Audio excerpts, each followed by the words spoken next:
Morning, everyone, and welcome to the May 2nd Planning Commission zoning hearing. We're going to get started first with an invocation by Pastors Ed and Leanne Bechtel. If they'll come up to the front.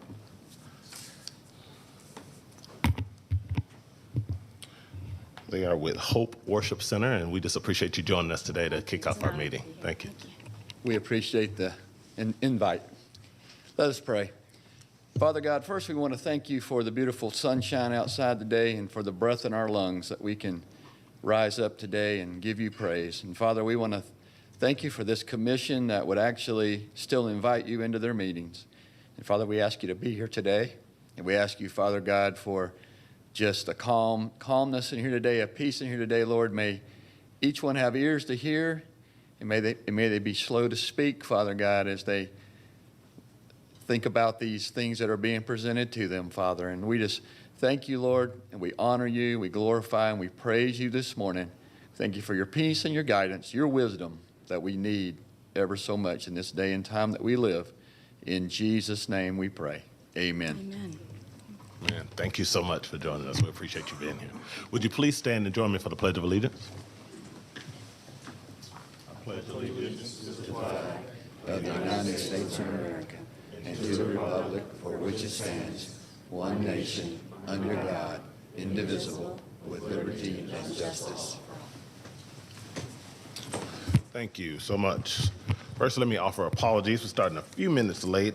Thanks to my friends at DOT for some construction on the road. But we're here now and ready to have a good meeting and a good day of hearings. With that, let me ask Mr. Peterson to take us through our agenda. Thank you.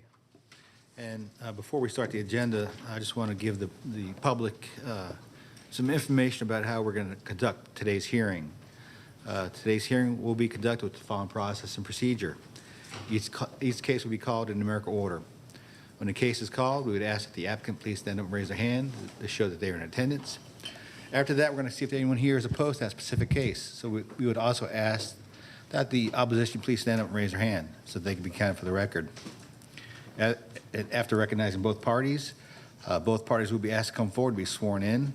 The applicant would testify first, and then the opposition, if any, would testify second. It's important to note that each side only gets 10 minutes to state their case or concerns. There's not a process to reserve your time, and there's not a time period for rebuttal. So you want to give the board all your information within your 10-minute time period. Additionally, if more than one person here wishes to speak on a specific case, you may want to coordinate with each other about what you're going to talk about because each side only gets 10 minutes and you don't want to cover the same information over and over. After that, the board will make a decision to either approve, deny, hold, or continue the case at hand. There are 8 cases on today's agenda which have been continued or held, and these cases will not be heard. First case is rezoning case Z60 of 2022, Branch Acquisition Company, LLC. This case was continued by the staff until the June 6th, 2023 Planning Commission zoning hearing. So Z60 of 2022 will not be heard today. Rezoning case Z65 of 2022, Drapac Investments, LLC. This case was continued by the staff until the June 6th, 2023 Planning Commission zoning hearing. So Z65 of 2022 will not be heard today. Rezoning case Z67 of 2022, SMB Investments Incorporated. This case was continued by the staff until the July 5th, 2023 Planning Commission zoning hearing. So Z67 of 2022 will not be heard until July the 5th. Rezoning case Z8 of 2023, Tommy's Express by Northgate. This case was continued by the staff until the June 6th, 2023 Planning Commission zoning hearing. So Z8 of 2023 will not be heard today. Rezoning case Z11 of 2023, Jose Luis Cardenas. This case was continued by the staff until the June 6th, 2023 Planning Commission zoning hearing. So Z11 of 2023 will not be heard today. Rezoning case Z12 of 2023, Fernando Chavera. This case was continued by the staff until the June 6th, 2023 Planning Commission zoning hearing. So Z12 of 2023 will not be heard today. Rezoning case Z14 of 2023, Brand Properties, LLC. This case was continued by the staff until the June 6th, 2023 Planning Commission zoning hearing. So Z14 will not be heard today. And finally, rezoning case Z15 of 2023, SDP Acquisitions, LLC. This case was continued by the staff until the June 6, 2023 Planning Commission zoning hearing, so Z15 of 2023 would not be heard today. Mr. Board and Chair, we did get some requests that came in after the deadline to continue a couple of cases. First case is rezoning case Z13 of 2023, Matt C. Flournoy. Mr. Chair and Board, the applicant has asked this case be continued so they can work with the neighbors on some development issues. All right, that is in District 1, so I'll take to Commissioner Malone to make a motion on that. Mr. Chair, I move that we continue the case C13 until the June calendar. Second. I have a second by Commissioner Hughes. If there's no discussion, I'll call the question. Okay, by a vote of 5-0, we will continue case Z13 to the June hearing. Okay. And lastly, we did get a message from the applicant for SLEP 4 of 2023, Ray Murphy, that they would like to continue their case for 30 days. This is also in District 1, so I'll turn it over to Commissioner Malone for a motion. Mr. Chair, I recommend that we do not grant that motion. So do I move to deny, or what's the appropriate motion there? You'd like to hear it, then? We just want to It hear just it stays on today. the agenda then. Yeah, there'll be no change to it. Just That's stay where fine. it is. Thank you. Okay. All right, moving on, before we get started on the consent agenda, I would like to ask everyone in today's audience, if you have a cell phone, please turn the volume off on your cell phones. When the phones ring, it does interfere with the broadcast and the presentations. And I want to remind applicants, opposition, and any interested party that information is due to this board the Wednesday prior to this hearing. Any information submitted after the Wednesday due date may or may not be considered by the board at their discretion. And with that, Mr. Chairman, ready to start the consent agenda.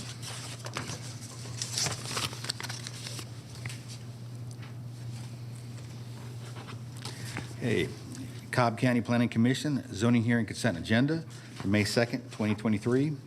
First case on consent is rezoning case Z10 of 2023, Joseph and Jeanette Gunderson. Request rezoning from R20 to LRO for an office in land lot 82 of the 20th District.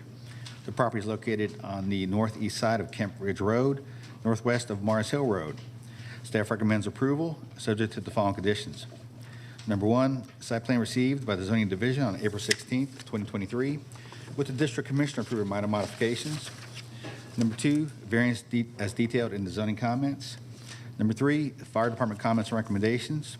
Number four, water and sewer comments and recommendations. Number five, stormwater management comments and recommendations. And number six, Department of Transportation comments and recommendations.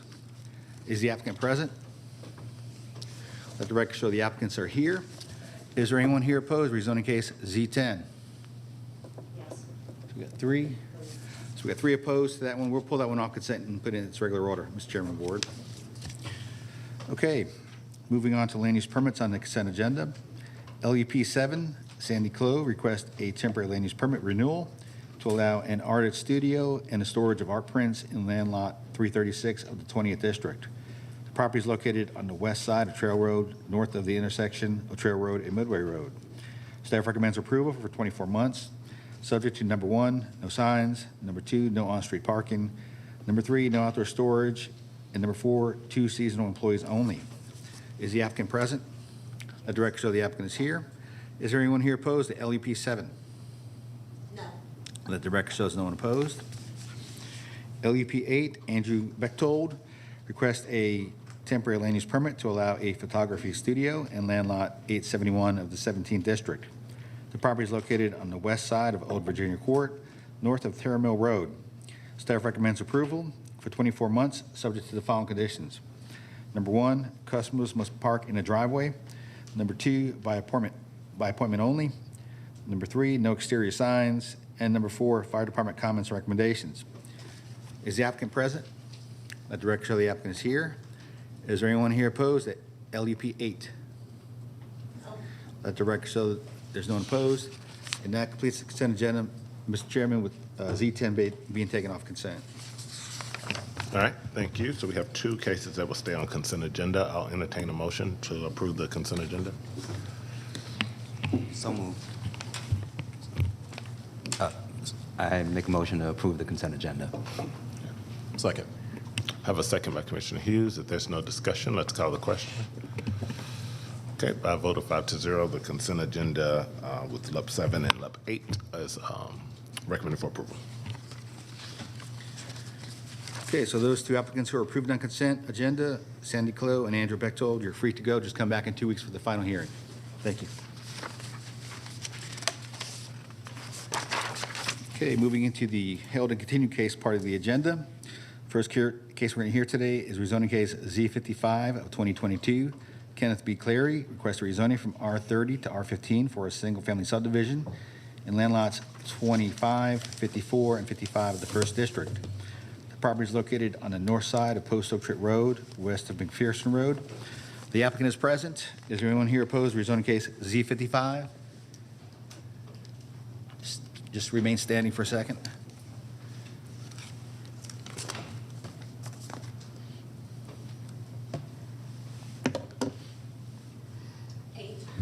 Okay, let the record show there's 8 people here opposed. All those who wish to address the board, please come forward to be sworn in.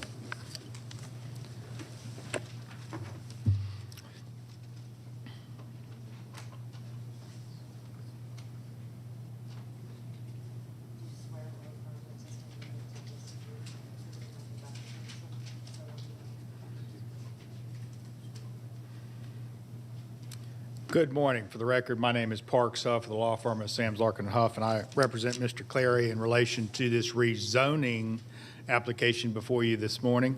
And I emphasize zoning because what we do here is we put property in different zones. Break it right down, that's what this is, zoning. You put things in different zones. And this is a case where we've got property that is undeveloped on Post Oak Tritt. You can see it's in the heart of East Cobb. And you can see the different zones in this area. You've got R15 to the north, which actually is Clary Lake subdivision, hence my client, Ken Clary, the family name you will notice being carried through. That is zoned R15 and developed very similar to what the proposed property is to be developed like, with lots on the lake, some lots in the lake, sharing part of the lake. And then an entrance off of Post Oak Tritt. So you can see here, I want to focus on the zoning part of this. You see every developed parcel in this entire area is R15 or R20. Only undeveloped pieces are remaining R30. So when you talk about putting things in different zones, R15, R20 are the categories that are ubiquitous in this area. Land use plan, low density residential, which is up to 2.5 units per acre. This entire area, other than institutional uses, are in this category. And again, hence the R15, R20 is ubiquitous in the area. Last time we came forward with an R30 plan, the staff had recommended approval of the proposal at the R20 zoning category. So we were asked last time to come forward with an R20 site plan. And this is the R20 site plan that we submitted after the hearing last time. As you can see, it's got 18 homes with an entrance off Post Oak Tritt. Obviously, the site plan has not gone through plan review, and your plan review has looked at the elements of this plan, and your staff has made a recommendation, and their recommendation is to delete to R20, so hence we bring forward an R20 site plan. Subject to fire comments and recommendation, DOT comments and recommendation, and those will determine the types of improvements on Post Oak Tritt, deceleration lane, turn lanes, location, specific location of that access point, making sure it's got sight distance and visibility. Stormwater is involved and has very detailed comments and suggestions because of the proximity to the lake and how that is handled. Again, this is identical to the property to the north. It's developed as an R15, sharing part of the dam, sharing part of the lake. And your staff, professional staff, has done a good job of putting together these comments. There is some question about whether there's a cemetery on the subject property. My client has owned this property. He and his family have owned it for over 50 years. They do not have any evidence of a cemetery. How do you prove a negative? But we have agreed in a stipulation letter dated April 24th that, in fact, we would comply with the cemetery preservation comments and comments if during the LDP process, a cemetery is determined to be on the property. We would comply with all the comments and requests of the Cemetery Preservation Commission, and that is detailed in my letter dated April 24th. Likewise, we say we would comply with all the stormwater requirements, all the DOT requirements, everything that has been asked of, so we align fully with the staff recommendation. Now, I understand that the opposition still got questions and concerns, but I put my faith in the engineers and the professional staff, and they will be empowered to do their job. And your job is to zone property, put property in different zones. And you cannot say that R20 is not an appropriate zoning category for this property. Anyone who can say anything differently is not being honest with you. This is R20 property, really could be R15 property, but the staff recommended R20 because of some of the topography and such, and we agreed with that. So I don't know why we need to do a whole bunch of additional due diligence studies. This will be done during the LDP process, and the job of the county is to put it in an appropriate zoning category, and you have a whole book of development regulations, cemetery preservation requirements. We will comply with all that. So I'm not real sure what else, why we should be required at this stage when we have no evidence from my client's ownership of the property that there's a cemetery on the site. But if there is in the LDP process, they will ask us to do that in the LDP process. And if there is, we will have the buffering and the setting it aside just as your code requires. So let's not overthink this. Let's put it in an appropriate zoning category and move on. Let them comply with all the requirements. If there's something that we need to add to that, let us know. But the staff has done a good job of analyzing this case. We just want to put it in a category that's appropriate for the area. Your staff agrees with this request. We ask that you approve it subject to my letter dated April 24th and all staff comments and recommendations. Be glad to answer any questions you have, and I'll reserve any additional time. I know it had a hearing last time, so we don't need full. Y'all are very familiar with the property. So thank you for your time and your consideration. Thanks, Mark. If we can hear from the opposition.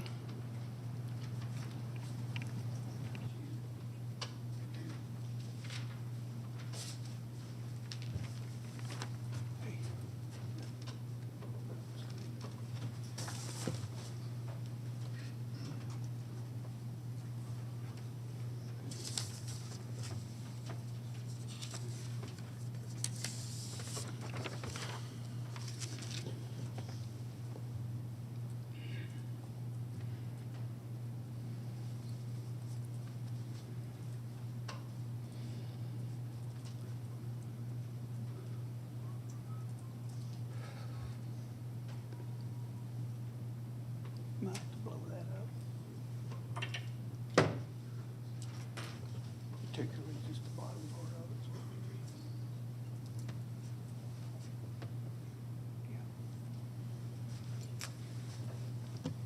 it.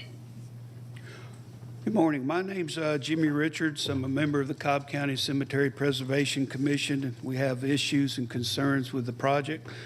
Since this was started in September the 4th, not one person has contacted anybody on the Preservation Commission on this cemetery that there is there on that property per Cobb County Code 26-29, Section C.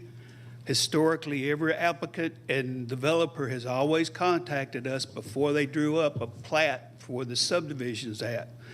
At the bottom of that page, that's out of our own history book in Cobb County, the first 100 years, 1935, where Mrs. Jackson was given that property by her father, William Power. Her daughter died at the age of 34, giving birth to twins. Her mother took her and her twins and buried her right outside the back of that cabin that's out on that property. So for someone to say that they don't know that there's any burials, we've got two people here that live next to it that knows where the bodies are. But under Cobb County Code 26-29, Section C, Archaeologists supposed to come there and plat out the graves and probe the ground with a member of the Cobb County Cemetery Preservation Commission present, and then you do the land plat. The best I can see in the going in the driveway of that entrance on the left, from what I can tell from aerial, there's nowhere there on that plat that shows where the cabin's at. Looks to be site land lot 16 in that cemetery. But we cannot give them any buffers until we know where the graves are at. Might be a 12 by 12 fence, might be 50 by 50. We don't know yet. But we have not been notified, and we ask that they hold this until an archaeologist and that code that's in the Cobb County book is adhered to. Thank you. Thank you. The next speaker. My name is Trevor Beeman, and I'm the Executive Director of Cobb Landmarks Historical Society. The site is a historically rich site, and our request is that the developer pay to have a historic survey done of the property, archaeological survey to determine if there are graves and where they are located.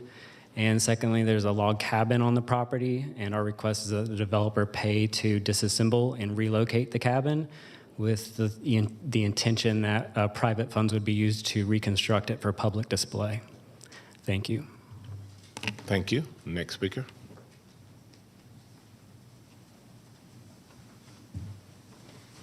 Mr. Chairman and Commissioners, my name is Leonard Gresky, and I'm president of the Clary Lakes Homeowners Association. And after consulting with many of the homeowners in our subdivision, we're concerned that the recently revised site plan makes no provision to establish responsibility to repair or maintain the two dams that contain the lakes between our properties. And the dams are currently in need of repair due to structural problems such as the fact that multiple trees are growing on the dams in violation of Rule 391-3-8-10 of the Georgia DNR Rules and Regulations for Dams.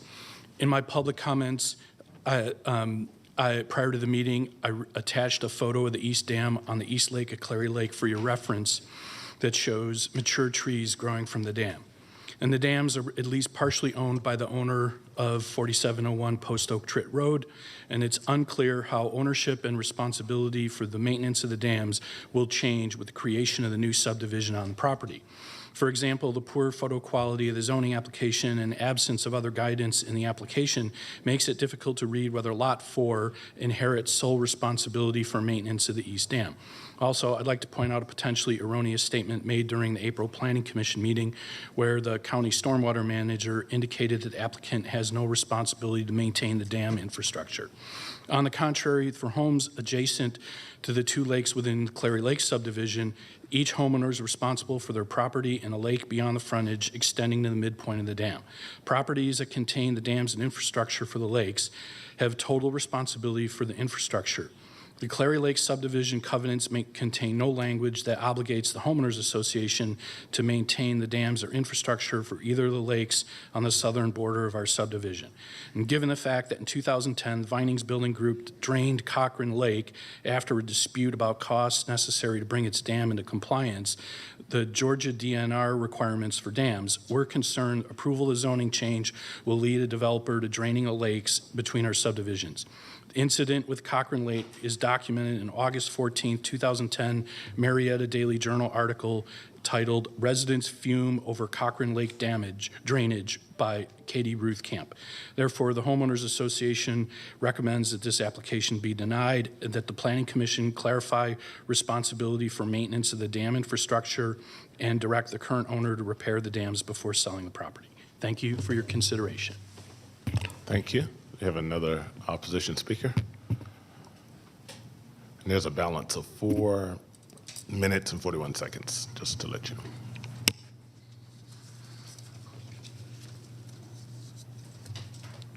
Mr. Chairman, Commissioners, my name is Richard Grome. I am president of East Cobb Civic Association and ECCA case manager for Z55. ECCA has submitted its recommendation in writing to the Planning Commission last week and presents a copy today for the record. Mr. Huff said that your job is to rezone. Well, your job changed a little bit when he submitted a site plan. And so he has not only asked that it be rezoned, but he has asked that this site plan be part of the approval. That's where we have some big problems, is with the site plan. And so we ask that this not, as per our recommendation, we ask that this be held so that we can further investigate this, because we have not had a great amount of time since the new site plan was put in, but it seems to have the same problems with a couple additions to it as the old site plan. One of them being that the inadequacy of the site plan layout, isolating Lot 18 from the rest of the subdivision and its amenities. The applicant not reaching out to the surrounding community other than the required notification to hear any of the community's concerns and recommendations, nor the applicant meeting all of staff's recommendations, although they have now said they will do that. If the applicant refuses to adequately address the items above, especially concerning where the cemetery is located, lot number 18 and its ability to get to the amenities, then we ask that this, and all of staff's recommendations, then we recommend that this be denied. Thank you. Thank you.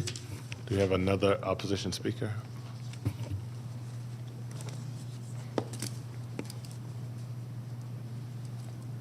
There's a balance of about 2 minutes and 45 seconds now. Hello, I'm Joe Opie. My family's lived on that property just next to, you see where the 24 is, next to that stuff right there. We've lived there since 1949. My grandfather was good friends with Gene Clary and was the original caretaker of that property when he acquired it. Let's see here. Gene and my grandfather were good friends. And my grandfather, after his house burned down up the street there, Gene let him live in the cabin, where he actually died in the cabin. So I do have a little bit, quite a bit of connection there. And my dad and then Gene were friends for years. I've been shown where those graves were for many years. The other thing, too, since the graves are to be preserved, I recommend that the land around that and that cabin be preserved on site, because the Masonic symbols on the chimney are the reason why it wasn't burned down during the Civil War. So the connection to keeping it on site, preserving it on site, whether with county money or money from somewhere else, maybe we can work out and get that happening. Appreciate all your efforts to preserve the cabin and the graves. Thank you so much. Thank you. Are there any more opposition speakers? Okay. With that, we will go into the hearing portion of this case. It's in District 2, so I will turn it over to Commissioner Anderson to lead our discussion. Thank you, Chairman Vault.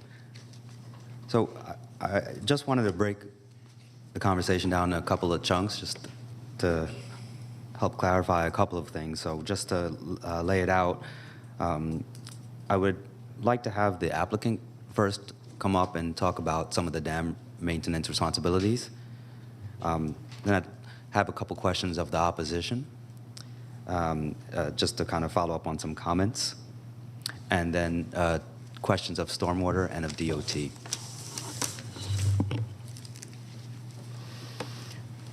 Morning, Parks. How are you? Good morning.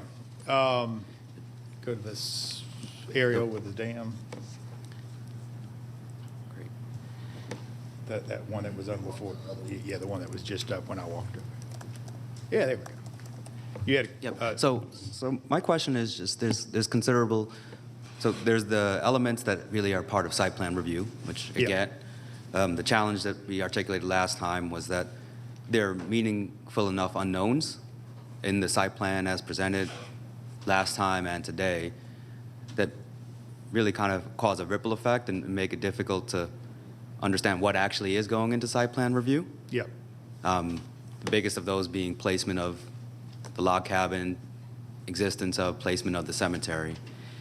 Can you talk about any studies that your applicant has done to affirm that there are no known graves on the site? He's relying upon his knowledge of the property, and he's got someone who I think either does or has lived on the property for many years, walks the property and is not aware of any graves on the site.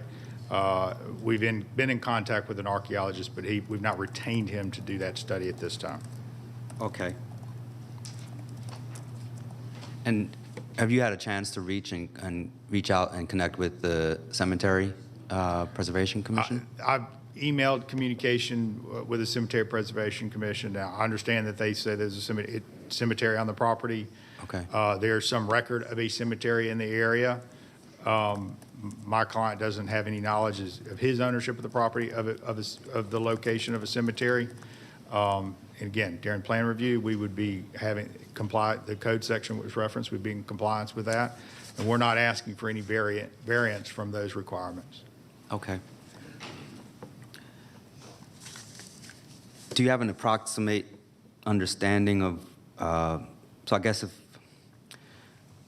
one thing that I would probably need to have is just some kind of view approximately of where these cemetery and the cabin are actually located on the site plan. We can have this. We can have the site. Obviously, we can put the cabin site on the site plan. It's not on there now, but we can add that to it. Okay, and I think it would just behoove everyone to have although it's part of the site plan, the reality is that if you have the cemetery boundaries intersecting with your roads or with a key location that fundamentally alters the site plan, it just seems like an obvious thing to have kind of formally demarcated at this stage, as opposed to site plan review, given that it could really fundamentally change the layout of the actual infrastructure that's shown on the site plan. So that's just a note. The other question I had was, there's some references on the site plan to minimum floodplain. Yeah. And we have in the staff analysis this calculation of floodplain, and we always obviously remove floodplain and wetlands from any density calcs. Correct. How did you get to those floodplain calcs? Because I don't see any floodplain calculation or wetland calculation on the site plan. I believe he used FEMA maps to determine the location and amount of any floodplain, and the code section has how much of a lot has to be outside of floodplain and have to be outside of the lake area, and we've calculated that and are in compliance with that. Okay. It would be helpful for me to see, just so I have at least an approximation of what type of floodplain we're looking at. Since it sounds like there have been efforts to determine what is the floodplain area. My goal would be to understand just what density are we talking about after we adjust that, because there obviously have been some calculations to dictate that in terms of lot compliance. But in aggregate, I would love to see that. We can do that.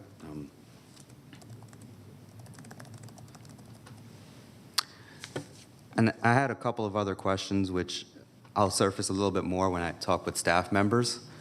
But in terms of the extent of community outreach and engagement to date, have you had any meetings since the last time we talked with any of the members of Clary Lakes or any other groups that are present here today? We have not. Okay.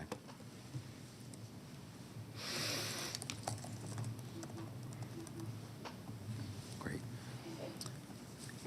And then for some of the features of the site plan, I know there are some that will be more site plan review elements, but can you talk a little bit about what your understanding of the dam maintenance obligations are, particularly around what looks like Lot 4 having obligation to effectively contribute to the maintenance of that dam based on how the site plan is drawn? Yeah, I mean, we've drawn our site plan very similar to the site plan. That's the reason why I wanted this aerial up there, because you can see exactly we're paired and mirrored with the R15 to our north.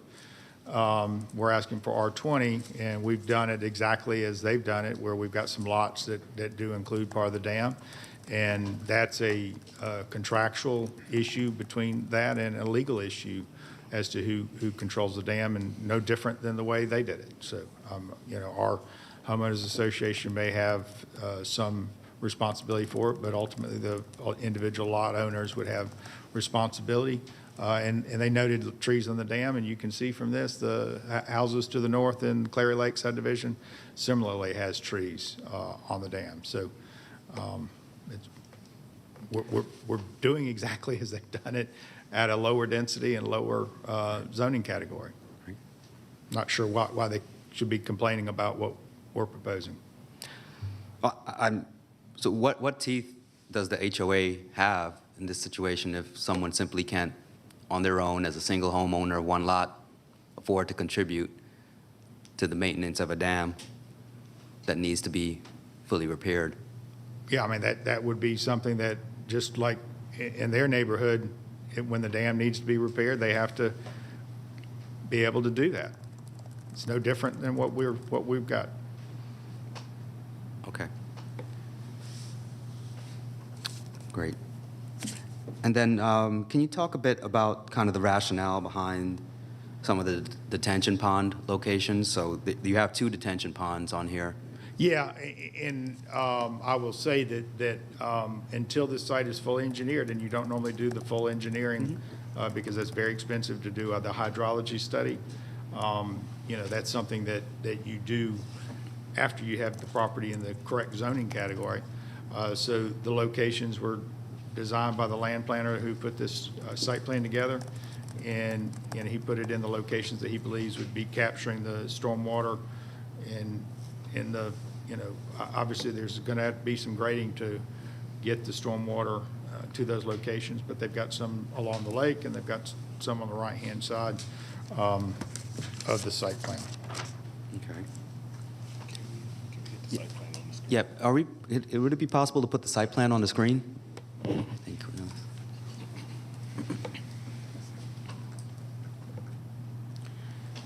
Great. And you can see the site plan right in the middle, but and I can't read the numbers here, but I think kind of right in the center of the lake, there's one of those lots is designated as a stormwater area on both the lakes, and then there's one on the front to the right of the entrance. Okay. And again, it's not intended to be fully site plan, gone through plan review. Stormwater, I'm sure we'll have comments about ensuring that those locations are the correct locations. All right, got it. And then one thing that just stands out just as a comment initially is just a lot of these, call it lots 3 through 9, or sorry, lots 5 through 9, either seem to encroach or are kind of odd-shaped lots because they're trying to navigate that buffer. This, just from first review, seemed like a bit forced in terms of some of the building footprints. But that's just more of a comment as you think through an update to the site plan. I think those lots in particular, 5 through 9, I think we need more clarity. I understand that ultimately floodplain determination is a FEMA site plan review process, but I also think part of the scope of this is to not just out of the gate create lots that, or at least understand lots that have a high degree of being basically cut out as part of a site plan review process, to at least be thoughtful about that. So I say that just more of as a guidepost.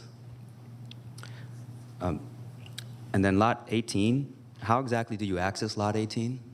Yeah, lot 18 will either have to be accessed directly off of Post Oak Trail, and that was one of the exception that I have, is that might have an individual driveway. It'd have to meet site distance when that driveway comes through plan review, but that's the only one that is not internally fed. Okay. The prior site plan had several lots that were that way. Right.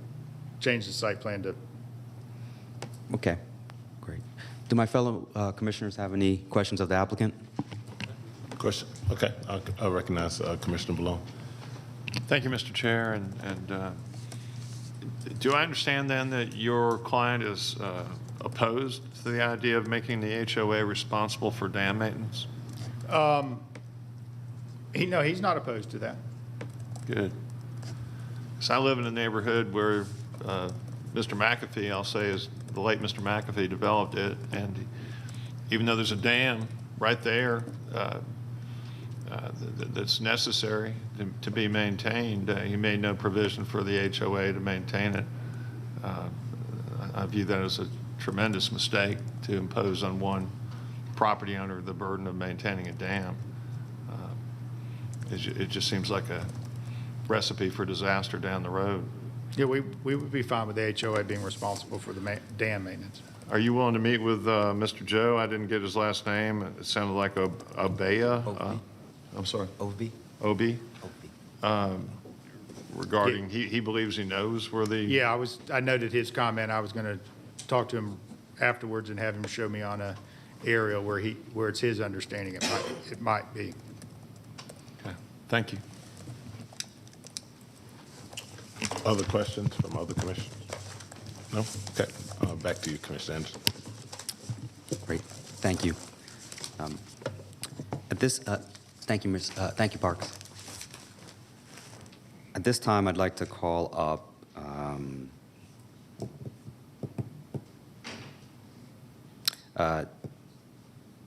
Jimmy Richards, please.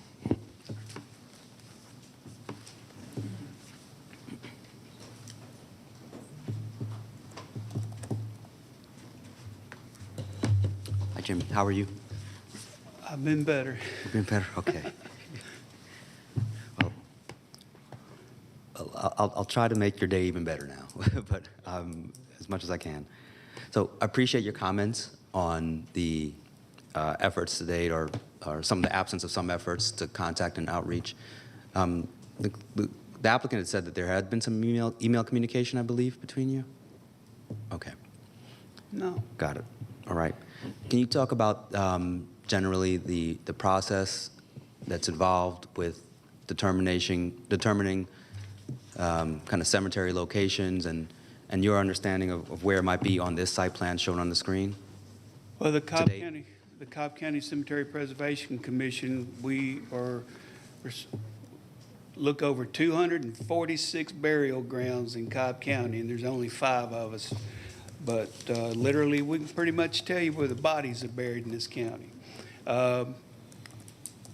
As I said earlier, historically, the applicant, through their attorney or the developer, has always gotten in touch with Hilga Hong, who's the chairman of the commission, and then we meet out on the site and we look everything over, and we pretty much know, the area, if it's encapsulated already with a cemetery fence, and then we can tell if there's any burials outside the buffer. But if there's ever a concerns, we've always had an archaeologist would meet with us out there, and we would probe the ground to make sure, because unfortunately, a lot of these older cemeteries, they're unmarked, which in the case of Sarah Hardman, I've got no doubt it's unmarked, but they're buried there with her twin babies. And back then, everybody couldn't afford, they would take a field stone and put there.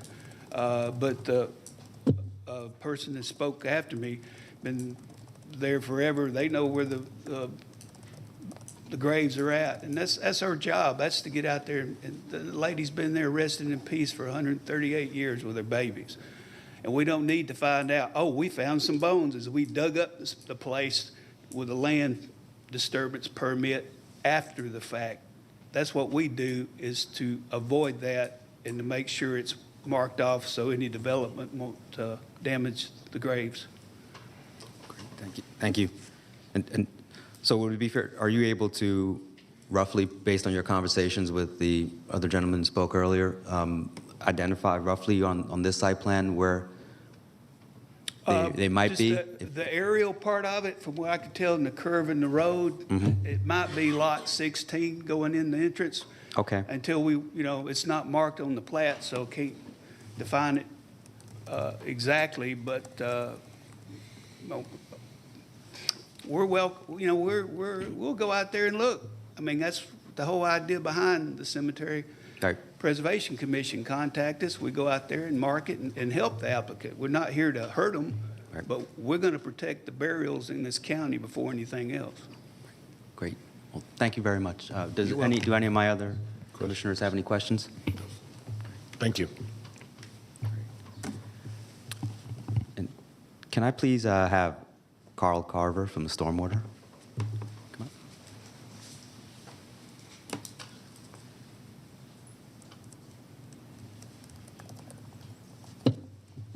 Carl Carver, Cobb County Stormwater. Hey, good morning, Carl. Good morning.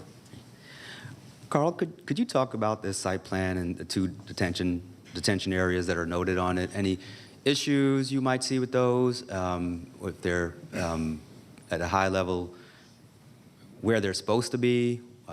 What are some kind of immediate things that jump out to you, if any?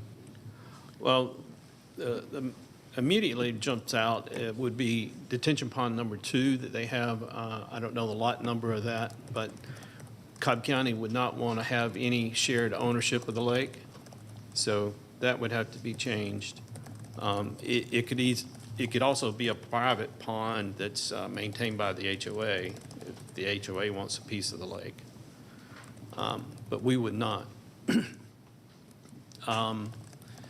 The other detention pond shown is going to have some limited outflows because it's going to discharge along Post Oak Tritt instead of in the stream area.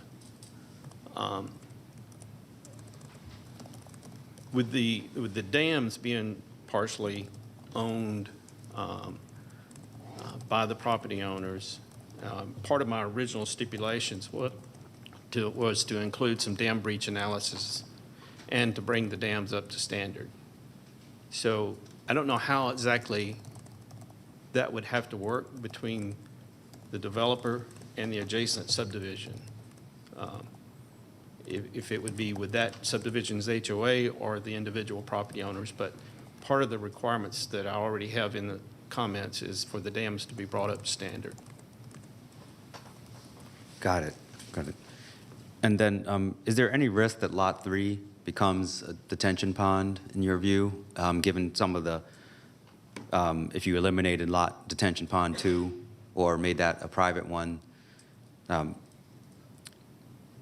just given some of your comments about the detention onto Post Oak Tritt?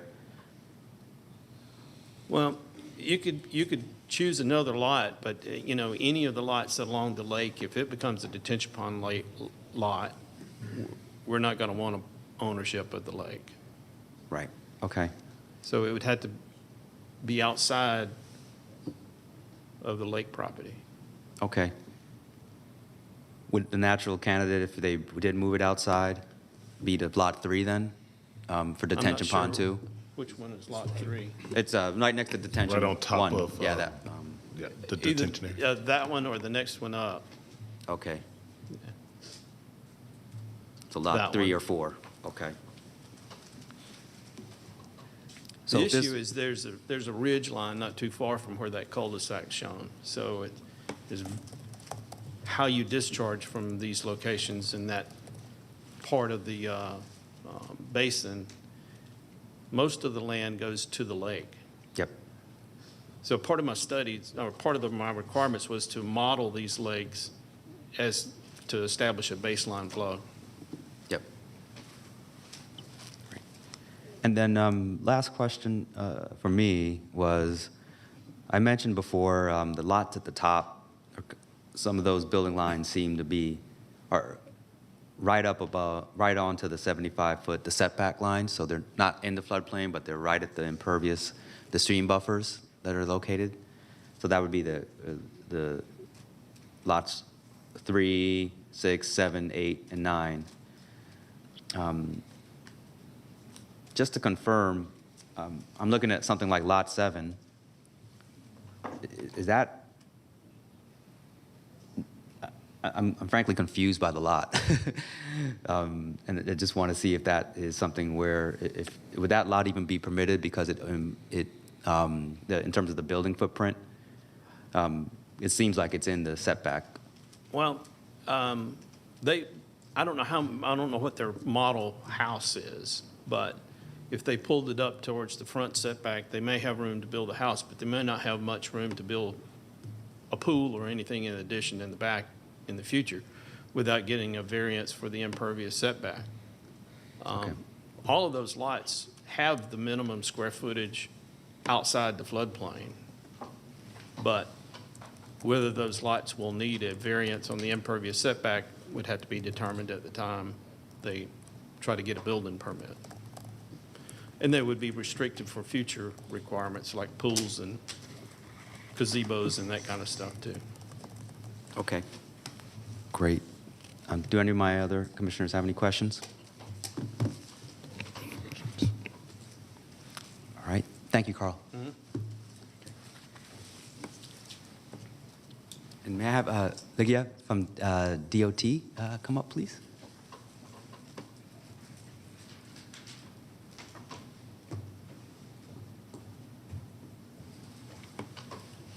Hi, Lydia. Ligia Florin, DOT. Hey, how are you? Good.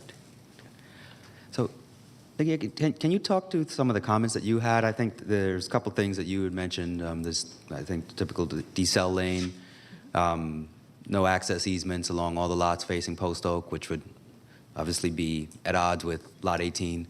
Can you just, for this site plan, is there any, can you just talk through your comments on it and help me understand if lots 1, 17, and 18 are effectively kind of at risk, given some of the comments, if the applicant were to adhere to all your recommendations? Sure. So Post Oak Street is a major collector, so we are requiring a deceleration lane into the site. We're not requiring a left turn lane because it's only 18 residences. And for the lots adjacent to Post Oak Street, we will require for them to have a minimum of 50-foot buffer from the right-of-way to the first driveway. So that if that is met, then we will be okay with it. And then Lot 18, if it's facing Post Oak Street, we will require that it meets the site distance requirements and the offset distance requirements. And it will be away from the 10-foot buffer that will be omitted from that. We'll have to, but the other lots it still pertains. Okay. So something from Lot 18, there's a version of Lot 18 that still could work as long as they meet those? Okay. Yes. So from a DOT perspective, Lot 18 could still? It could still work, yes. Okay. They have enough frontage. Okay. Great. Do my fellow commissioners have any other questions? Okay, great. Thank you. Okay, thank you. And then actually my final set of questions were for John Peterson. Hi, John. John, could you walk through your comments? I know your recommendation was to delete to R20. Can you talk through a little bit on, kind of the thinking around that analysis? And I'd say also, last time I'd asked, there was a number in the staff analysis of, I think, 3.39 acres in the floodplain. Could you also, if you have any additional information on where that number came about, if there was any preliminary analysis around floodplain? Sure. And I'll answer that question first because it's the easiest one to answer. But using the county's GIS layer, there's a layer that we could turn on that shows the floodplain and wetlands, and we can use a measuring tool to measure the area of that. That's how we got to 3.39 acres. Okay, great. Thank you. Based on the engineering study, it may be less or more, but until we get a number from the engineer, the number right now is 3.39. Okay, great. Thank you. Okay, and as far as the staff analysis goes, they did come in asking for R15 from R30. We did recognize that they were asking for a lot of variances on the R15 plan. And based on the number of variances and the condition of the property has a lot of problems with it. It's got a lot of topo. It's got 2 lakes, 2 dams, a historical structure, and a possible cemetery on the property. Plus, it's on a road that has vertical and horizontal curves in it, so it's kind of tough getting in and out of this at this location on Post Oak Road. So the staff analysis was to delete it to R20, which is a larger size lot, which would cause them to lose 2 or 3 lots off their original proposal. And based on what I've heard today from Carl, I think the applicant will definitely have to revise their stormwater plan for the property with the detention ponds. And based on that, the historical cabin and the possible cemetery, the plan may change a whole lot. But going back to your original question, staff did recommend deletion to R20 because of what's around it, the topography, and the environmental problems with the lakes and the floodplain. We just felt that would fit better than R15. Great. Thank you, John. And there was one other question I had, but the level of excitement in the room caused me to forget it. But and did my fellow commissioners have any other questions? Okay. All right. Thank you. So at this time, I would say, I think it's pretty clear to me that we don't have enough information to make a determination as to what is actually the realistic site plan that would be suitable for this site. I would just reiterate, like last time, I think that the dollars spent around and the time spent around engaging with the community and having a formal architectural determination and study would make a lot more sense and be helpful to this process, because I think we're just still speculating around site plan right now. So in light of that, my recommendation would be to hold this for 30 days. Again, re-emphasizing a third-party analysis of the location of the graves and the historical structures. I would also take into account the limitations that were identified related to stormwater management.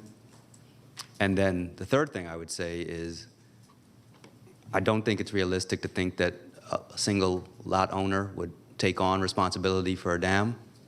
Not that we are in the business of looking at marketability of sites, but we are looking at practicality and not trying to create things that ultimately are just kind of, frankly, things that we should have seen that we should have avoided.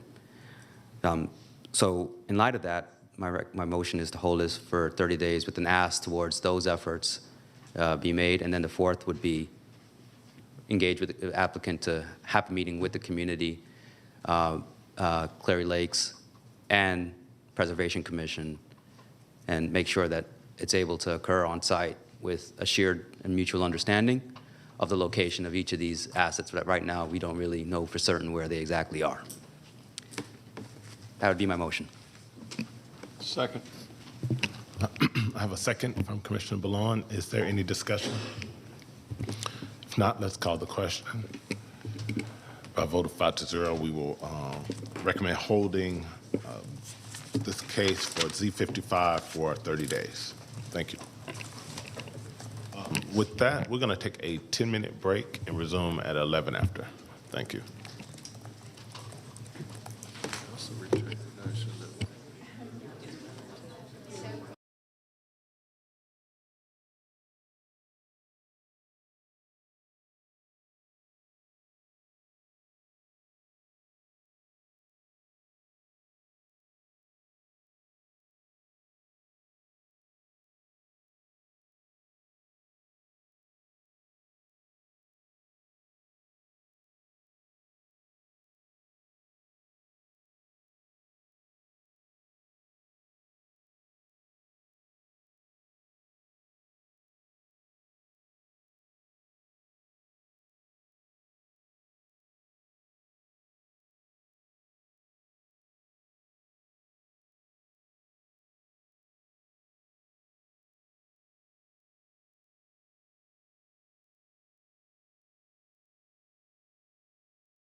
We'll take it in 5, 4.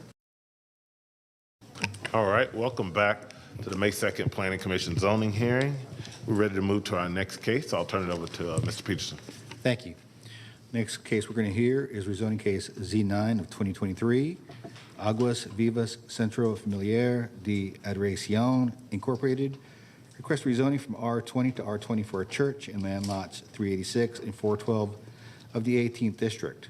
The property is located on the north side of South Gordon Road, east of Starling Drive. Is the applicant present? Yes, the applicant is present. Is there anyone here opposed to rezoning case Z9? Two?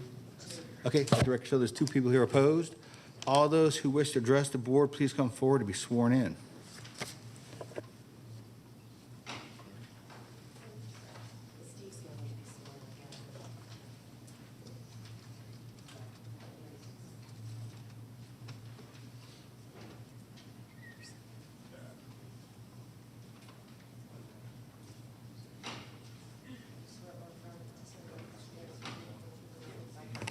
Can the applicant come forward as well?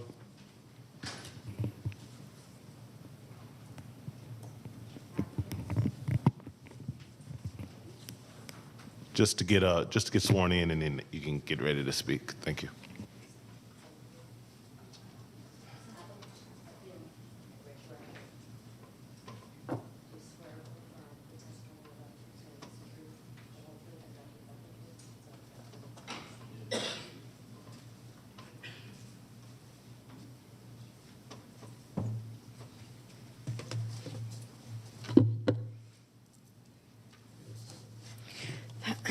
Good morning. Let me introduce myself again. My name is Maya Raduk with Raduk Permits, LLC, located in 3021 Farmstead Court in Grayson, Georgia, 30017.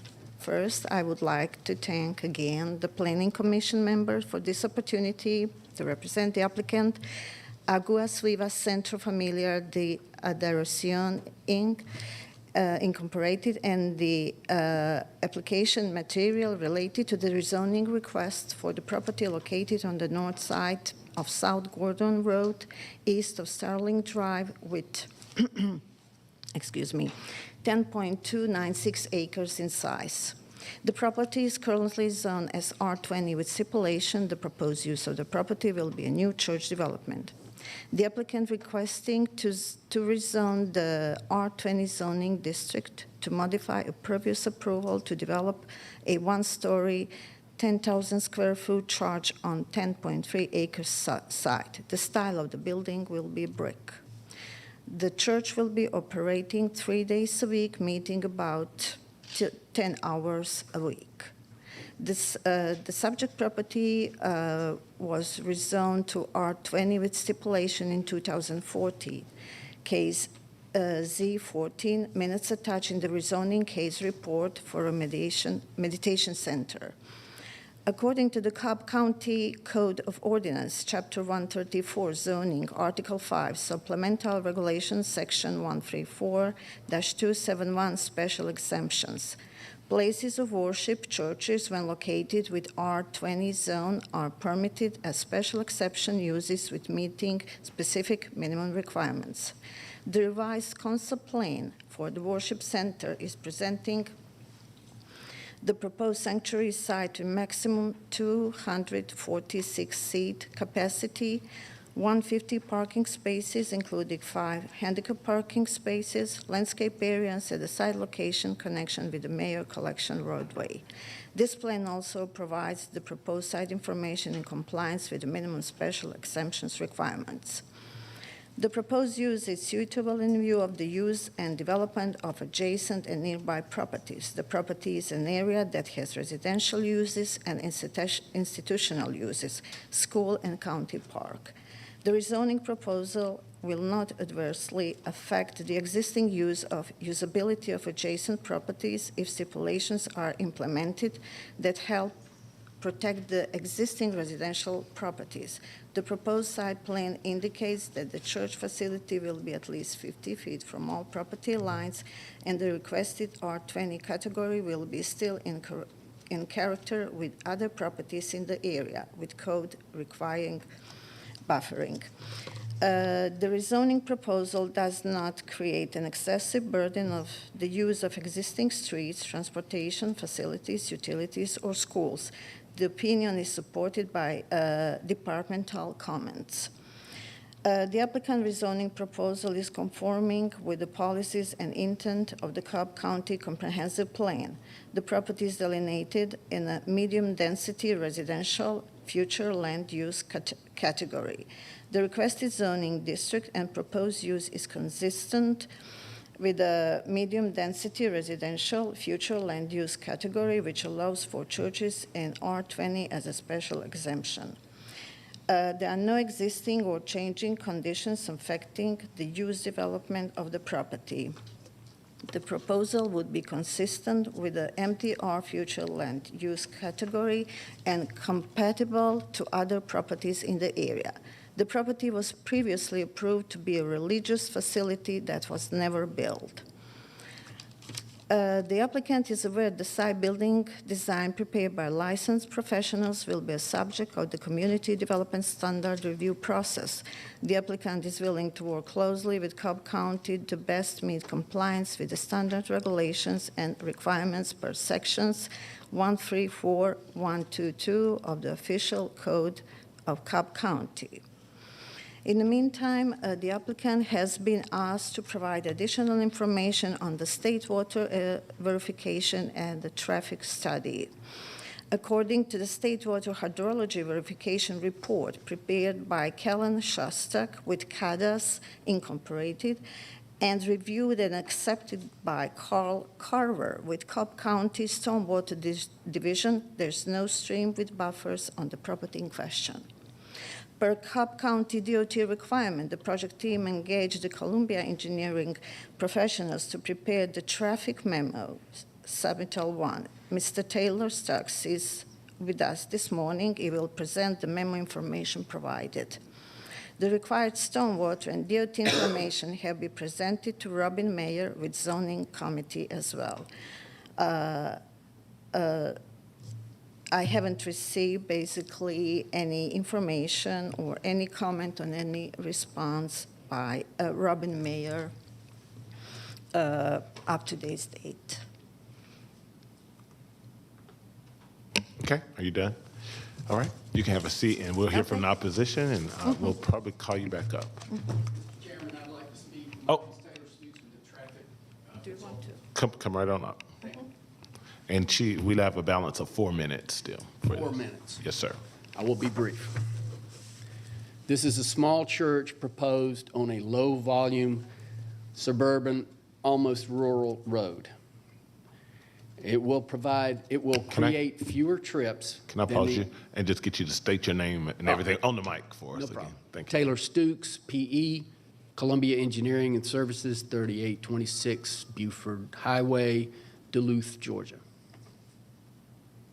Okay. This is a small church on a small, almost rural road. It has fewer than 8,800 trips per day on that road. Our proposed zoning will create fewer trips than the existing R20 zoning. And we are concerned about the 2 stipulations in the Cobb County Traffic Impacts submittal requirements. In order to meet Category 1, where a traffic study is required, there is a daily threshold of 750 trips, and we will produce 290, well below the threshold. There is also a peak hour threshold of 75 trips. During our church's peak hour, we will produce 133, which is more than that threshold. But our peak hour will occur on Sunday mornings when the background traffic is at its lowest levels. Our 133 trips would be 60 coming in and 60 going out, which is 1 car per minute. In my church, people come in the last 15 minutes, so that might even be 1 car per every 15 seconds. Given that the existing road is a very low volume road and we're talking Sunday morning, we submit that that's not a big issue. The requirements from Cobb County are good ones. They're solid. They're primarily intended for commercial development, subdivision development, office development, not a church that generates traffic on Sunday or perhaps during the week at 7:30. So I'm going to repeat that our peak hour of the entire week happens on Sunday morning when background traffic is at the lowest level. We request a waiver for any future traffic analysis. We request a waiver for the left turn lane requirement, and we request a waiver for the right turn lane requirement. Again, if all of our peak hour traffic comes in 15 minutes, that's one car per 15 seconds, and Cobb County should be able to make a turn every 15 seconds on Sunday morning. Thank you. Thank you. Anybody else speaking for the applicant? Okay, if not, let's move to the opposition. If I can have them come up.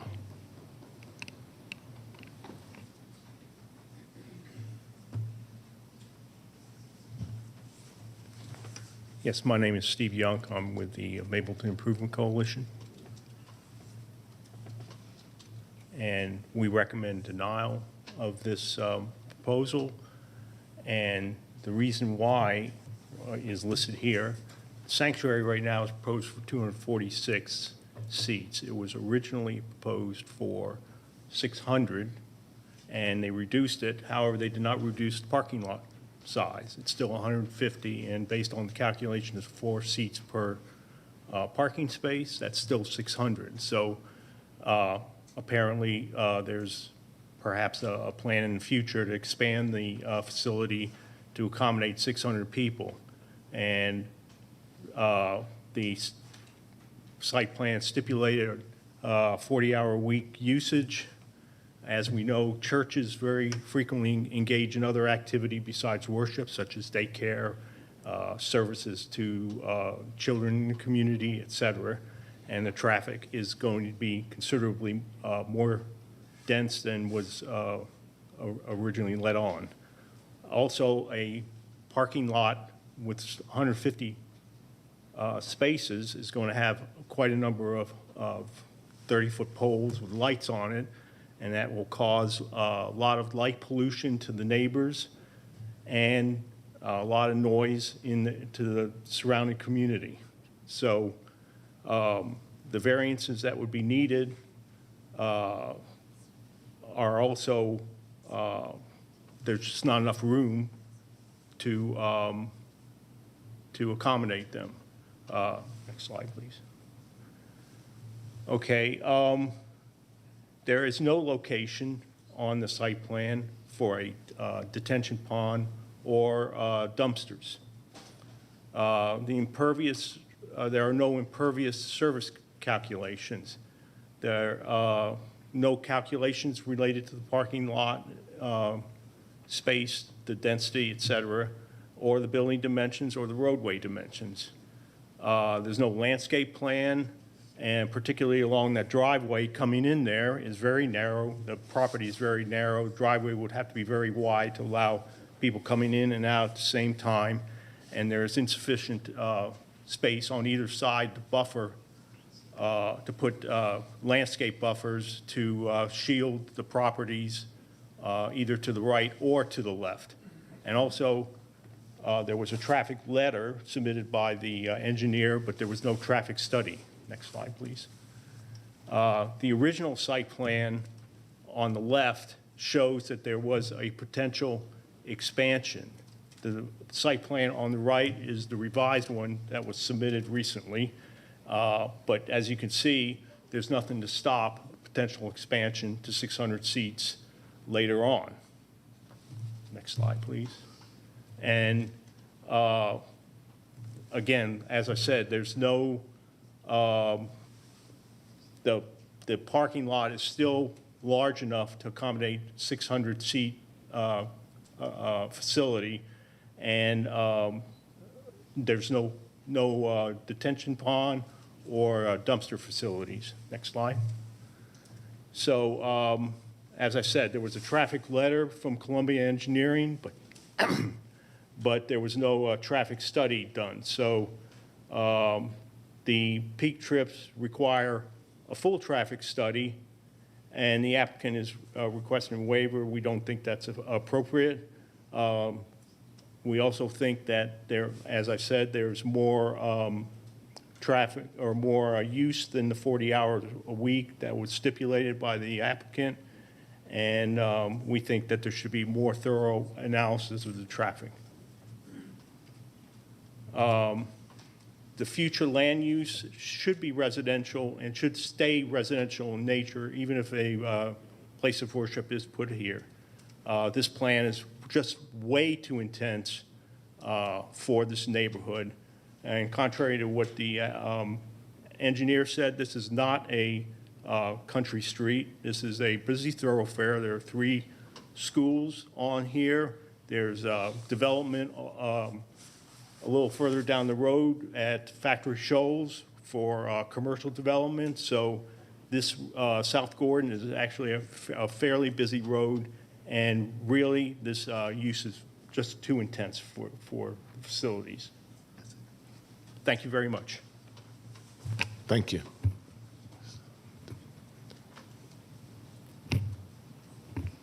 We have a balance of 5 minutes for you. Yes, ma'am. Afternoon, morning, I'm not sure, but hi, Commissioners. Sonia Wheatley, also with the Mapleton Improvement Coalition. Just wanted to follow up on a few points. You know, the Mapleton Improvement Coalition, and even personally speaking, we have no opposition to any house of worship. It's simply the location for this. It is too intense. It's in the middle of a residential community that we're dropping in, suggesting dropping in a 10,000 square foot building, which I don't understand. This room holds about 200 people. I mean, I just did a rough count of the rows. Why we need 10,000 square feet for, 200 or 300 people, that's not what it's going to be. It's going to be a very intense use. Again, the opposition is not to worship, it's to dropping what's almost an industrial use based on the volume in the middle of a neighborhood. Do you mind going back? Are you able to go back on the slides? When you look at where the location with a drive-in and with the circular lane to drop people off, that's fine, that works. You can see that it appears, because we don't have any elevations, that the building is facing the neighbors' backyards. We understand that people can build homes and you don't necessarily get the woods behind. I respect that. However, they should not have 600 cars circulating, pointing into their backyard. The intent of this parcel, it is still zoned residential. And it does have stipulations that were very carefully worked out. Do you mind going to the visual, the overhead, to show the properties? Yeah. Please. It was very carefully agreed to because it was going to be incredibly low use. There were, I think, 15 parking spaces. It was a very quiet kind of house of worship place where people would drop in, meditate. This is adjacent to future parkland also. So, a 10,000 square foot building with potentially 600 trips with no decel, no entrance, driving in what is a residential lot. Can you zone in and just show these people's homes? I mean, we're talking about a circulating driveway in their backyards. They are simply going to lose the use of their homes. Happy to welcome any worship, house of worship in an appropriate location. This is not an appropriate location to place a church, in our humble opinion. So we ask that you please recommend denial. Thank you. Thank you. Is there anyone else for opposition? Okay, we'll close that part out.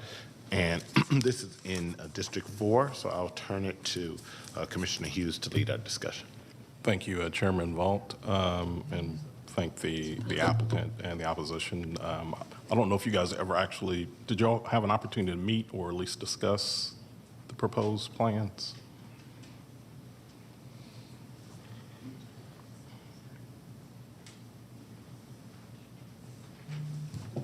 My understanding is our zoning commission chair, Robin Meyer, did send an email to the applicant, and she never heard back. Okay, thank you. Appreciate it. If I could,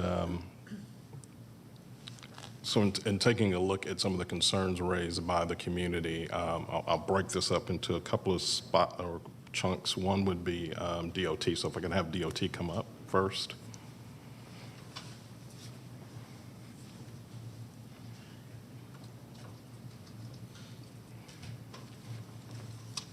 Nikki Florem, DOT. Thank you. A couple of comments were made with respect to the traffic information that has been submitted by the applicant from Columbia Engineering. One, have you had opportunity to review it, and could you provide some feedback as far as that's concerned? And then two, does it meet DOT's requirements based on what is being proposed at this time? Okay, thank you. Yes, so we received it, and we have reviewed it.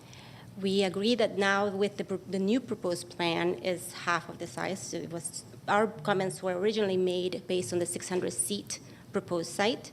Now they're proposing 246, so the traffic, of course, substantially has diminished. Nevertheless, they still are over the threshold for the daily trips to trigger a more substantial traffic study, the traffic study phase 1, and we will not recommend to waive it at this point because we need to be consistent with all of our applicants throughout the county. And South Gordon is a major collector. The major collectors, we have driven through it, and we know that they are very busy. This one, as a matter of fact, is about 8,800 daily trips throughout South Gordon through this site or in front of the site. With that being said, the traffic study phase 1 will tell us, based on AASHTO, the American Society of Highway and Transportation officials, that what this particular site will do in comparison to, in conjunction with the traffic that's already there. So we will recommend that we will stay with the phase 1 of the traffic study. And then the other comments were the left turn lane and the right turn lane. Similarly, we will want that traffic study to tell us what the left turn movements are at the peak hour and the peak day, and what the right turn move is. But nevertheless, regardless of what it says, I think this being a major collector, we will recommend the right turn lane to be installed as part of this project. Okay. And then looking at the letter that was provided by Columbian Engineering, there are a couple of tables represented in here. Table 1 shows the trip generation estimates for the church, and then table 2 that shows what the chip generation estimates would be for a single-family subdivision. I think 46 lots is what was modeled, if you will.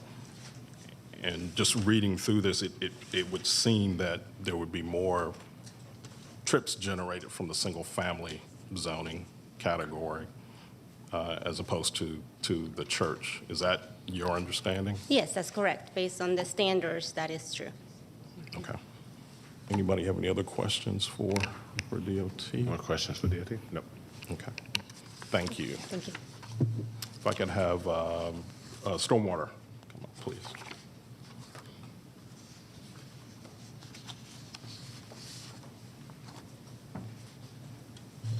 Carl Carver, Cobb County Stormwater. Hey, Carl. Just a question or two. Have you had an opportunity? I have a copy of the April 25th CATAS, I guess, assessment of the draw that's on the property. Are you familiar with that document? I did receive it. I looked through it, looked at it. However, the county's designated person is Frank Gibson for the stormwater, for stream buffer verifications and stream verifications, which is out of community development. I believe from a subsequent email that I received from John Peterson that Frank has walked the site and determined that about 100 to 150 feet of that blue line is possibly a stream on the western side of that property. Okay. So between Frank and that engineering firm, the environmental firm that wrote that letter, they would have to work that out because it may impact their entrance drive which would mean they would possibly need a state stream buffer variance and a county stream buffer variance. Okay. Thank you. That's exactly, I appreciate that. Any other questions for Carl? No. Okay. And then if I can have the applicant come back up, I just have a question.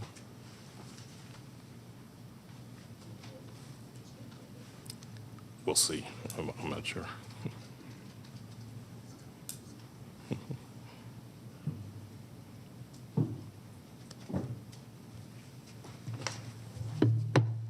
Good morning. Thank you. Just a question or two.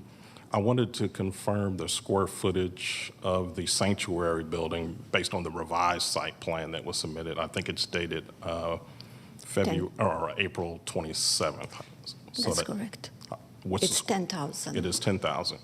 And it looks like there was not an adjustment, a corresponding adjustment in the parking as well. So you still intend to provide, I guess, are they considered overparked at this point? Would that be inaccurate? Yes.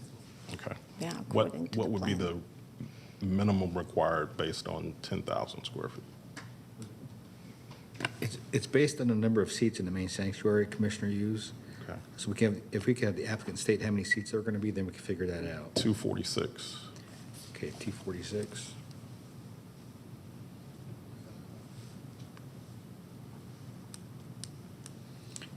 Be 61 or 62. Okay. So they're providing 150, I mean, more than double what's needed with respect to, which I think has an impact on the impervious surface issues. So that would be a concern to me. Why are you providing way over what is required from a parking standpoint at this point? Yeah, so basically, I guess, that would be something that should be presented on the site plans, that any change that project team will have in future should be provided on the site plans if we got approval on this rezoning application today. So right now, I would like to ask applicant if we have any changes at this moment, but right now the site plan shows exactly, the proposed situation, the proposed plan. So 246 seats and 150 parking spaces. Okay. I don't have any other questions for the applicant or the engineer at this time.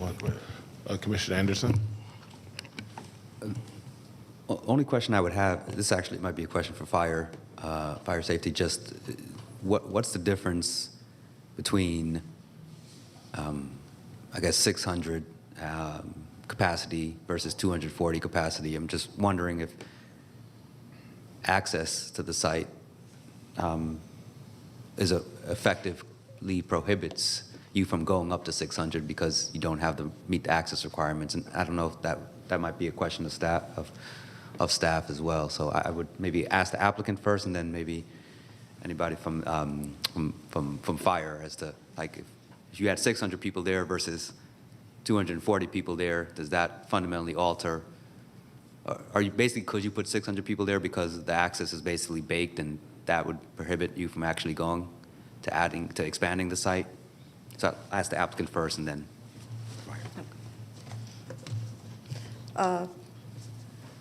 Right now, I don't have any information regarding your question, so. Okay. Everything that we have is on the site plan, and basically I can go with that information that we have already. Okay. Okay. Okay. All right. Thank you very much. Do you want me to stay? Or? No, we're unless anybody else has any other questions, I was going to ask Fire to come up and see if he could respond to that question from Commissioner Anderson.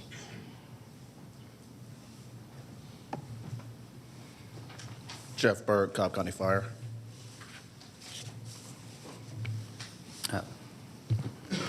Thanks, Sheriff. The question I had was for Assembly Hall requirements. They had a plan that came in here with 600 people that seemed to have a single point of egress. There's an Assembly Hall proposal in the site plan now that is less than half of that amount. Is there anything that you see, is there a big difference between 240 versus 600 people from a fire safety perspective that wouldn't be already solved by things like sprinklering the whole building? Is there anything that basically prevents them from actually expanding this facility above 240 people by virtue of like limited fire access? It wouldn't affect fire access. The occupant load wouldn't affect fire access. Square footage and building height and things like that would. But the occupant load could affect whether they are required to have sprinklers or fire alarms. Okay. Or anything like that. But as far as our accessing the site, no. So if they change this from like a 10,000 building to a 20,000 square foot building, and like added another 10,000 expansion, there's nothing that really, from a site plan perspective, prevents them from doing that, right? If they increase the square footage, I forget what the number is, but if they increase the square footage, it could potentially require them to have a secondary means of access remote from the one that they are showing. Okay. Would there be any place where that could frankly go? That could be a design nightmare. Okay. All right. That was my question. Thanks, Sheriff. Any other questions for fire? No, thank you. It seems to me, based on some of the comments, particularly from stormwater, we need some additional information with respect to the buffer and how the buffer might impact access to the site. I think it's important that the applicant take some time to evaluate the buffer and how that impacts that. And while they are doing that, I noted that there were some things missing from the site plan that should be included in a revised site plan. Things like signage, where there'll be a reader board out front, more specific understanding of where the buffers will go, dumpsters, enclosures, and just an estimate of where they think if a detention pond is going to be included on the site, an understanding of where that might go so we understand how that all impacts the surrounding property owners. One thing I do want to note too, because I'm a little bit of a nerd, so I actually went to GIS and looked at some of the configurations of these lots that are here, like the 3 lots that are on Starling. These are very deep lots. Those lots there are average over 520 feet in depth. The lots on South Gordon, those all average over 400 in depth. So I think there's sort of a built-in buffer there already, if in that regard, from this church, or proposed church. So that's just something to keep in mind. But I do think the applicant needs to spend a little bit more time with the site plan and then bring that back to the board. And that I'm putting that in the form of a motion that we can hold this for 30 days. Okay, let me see if we get a second first. Second. Okay, I have a second from Commissioner Ballon. Let's, for a point of discussion, Commissioner Hughes, would you also, again, I know we talked about this at the last hearing, but would you also strongly suggest that the applicant have conversation with and meet with the MIC? I would, yes, definitely encourage the applicant to reach out to Mableton Improvement Coalition representatives to have a conversation about your project to see if there's an opportunity to address concerns during that time as well. And that would be my motion. Okay, any further discussion? If not, let's call the question. Vote of 5-0 to hold Z9 for 30 days with the stipulations that Commissioner Hughes indicated. Thank you. Okay, moving on. Next case we're going to hear is rezoning case Z10 of 2023. Joseph and Jeanette Gunderson request a rezoning from R20 to LRO for an office in land lot 82 of the 20th District. The property is located on the northeast side of Kemp Ridge Road, northwest of Mars Hill Road. Is the applicant present? Yes. And earlier, there are 3 people here in opposition. All those who wish to address the board, please come forward to be sworn in.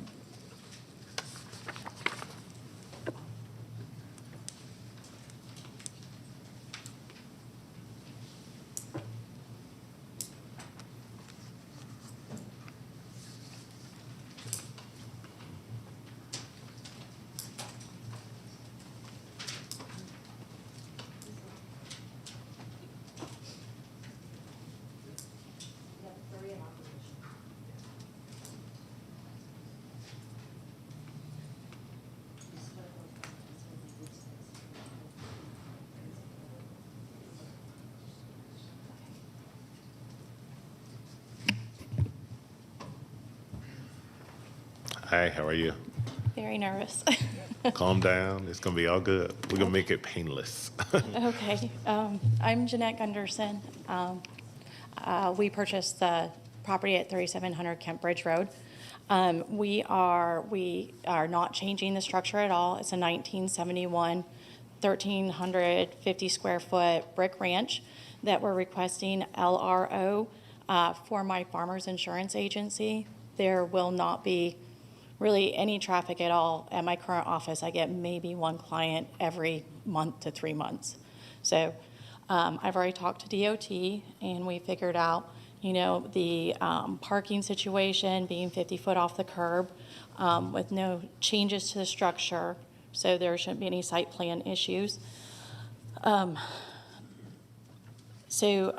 will, we're taking a house that was in disrepair and we're maintaining it. It is in a future land use district, NAC, which my occupancy B is specifically what is that's intended for, is a small neighborhood community center.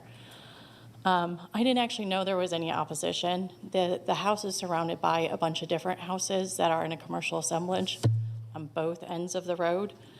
We were actually invited by the opposition to join their commercial assemblage, which is 5 houses that surround our house, and we declined because I just want to have my cute little insurance agency just in the middle of the community.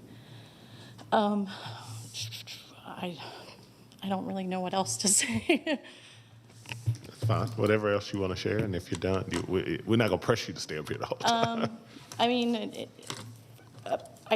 think the only variance we need is that there was a storage shed in the backyard that was existing that I was going to keep for my lawnmower to keep the yard maintained, but we can remove that if that variance isn't allowable. But otherwise, I don't think we have anything else that's outside of the parameters for what this property and what this future land plan use is designed for.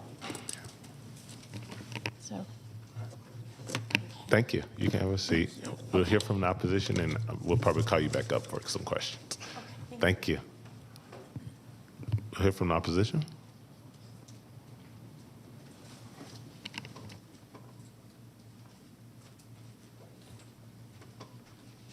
Good morning.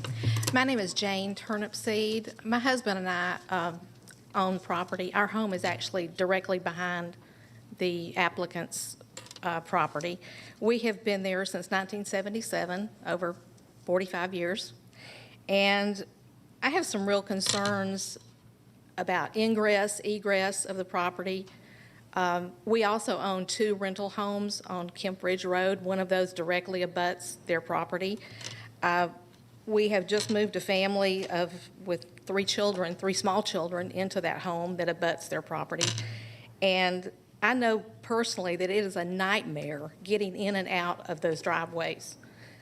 We tell our tenants, do not try to back out onto Kemp Ridge Road because you will be killed.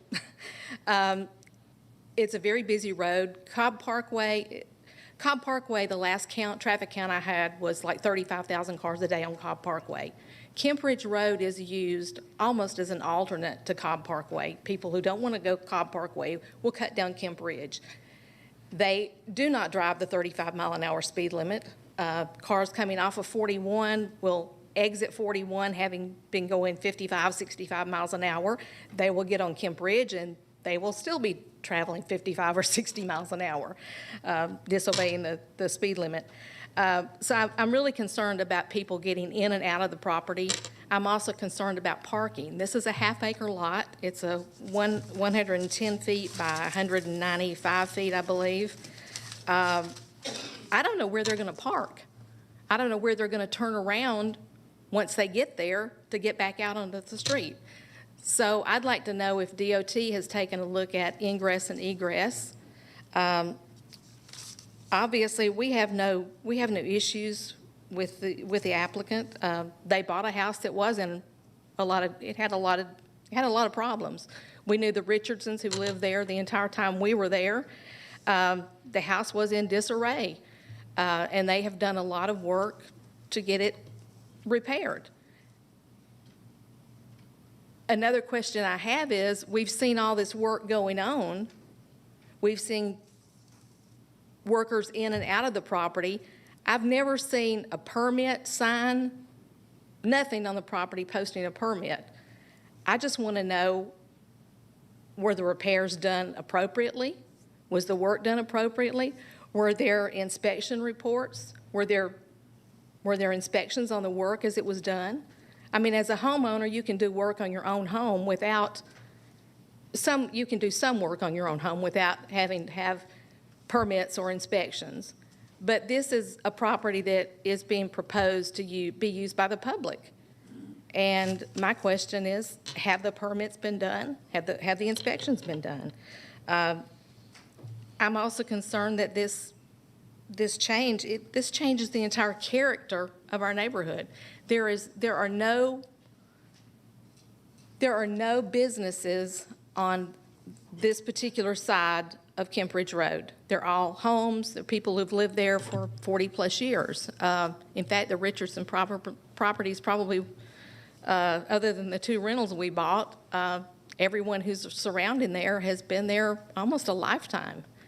And I'm concerned just with the overall traffic flow. Ms. Gunderson said she would only have maybe one or two clients. I believe the report before you mentions 19 vehicles a day in and out of the property is a projected figure. As I said, we just put a family with 3 young girls in the house next door, all under 8 years old. I don't like the idea of 19 cars a day going in and out of the driveway. I think that puts that family in a difficult position, and I think it changes the overall character of the neighborhood. It's also, the report also mentioned a reduction on the setback, which meets our property line. These are all areas of concerns for me. And based on those things, I would ask the commission to take a look at this, and I would actually ask you to deny based on these items. Okay, thank you. Thank you. Next up, do we have someone else speaking in opposition? Come on up. It's a balance of about 5 minutes and 13 seconds left, so.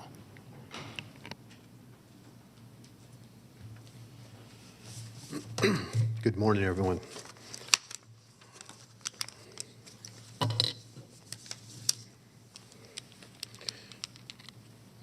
My name is Larry DiBiase, 5445 Hampstead Way, Johns Creek, Georgia.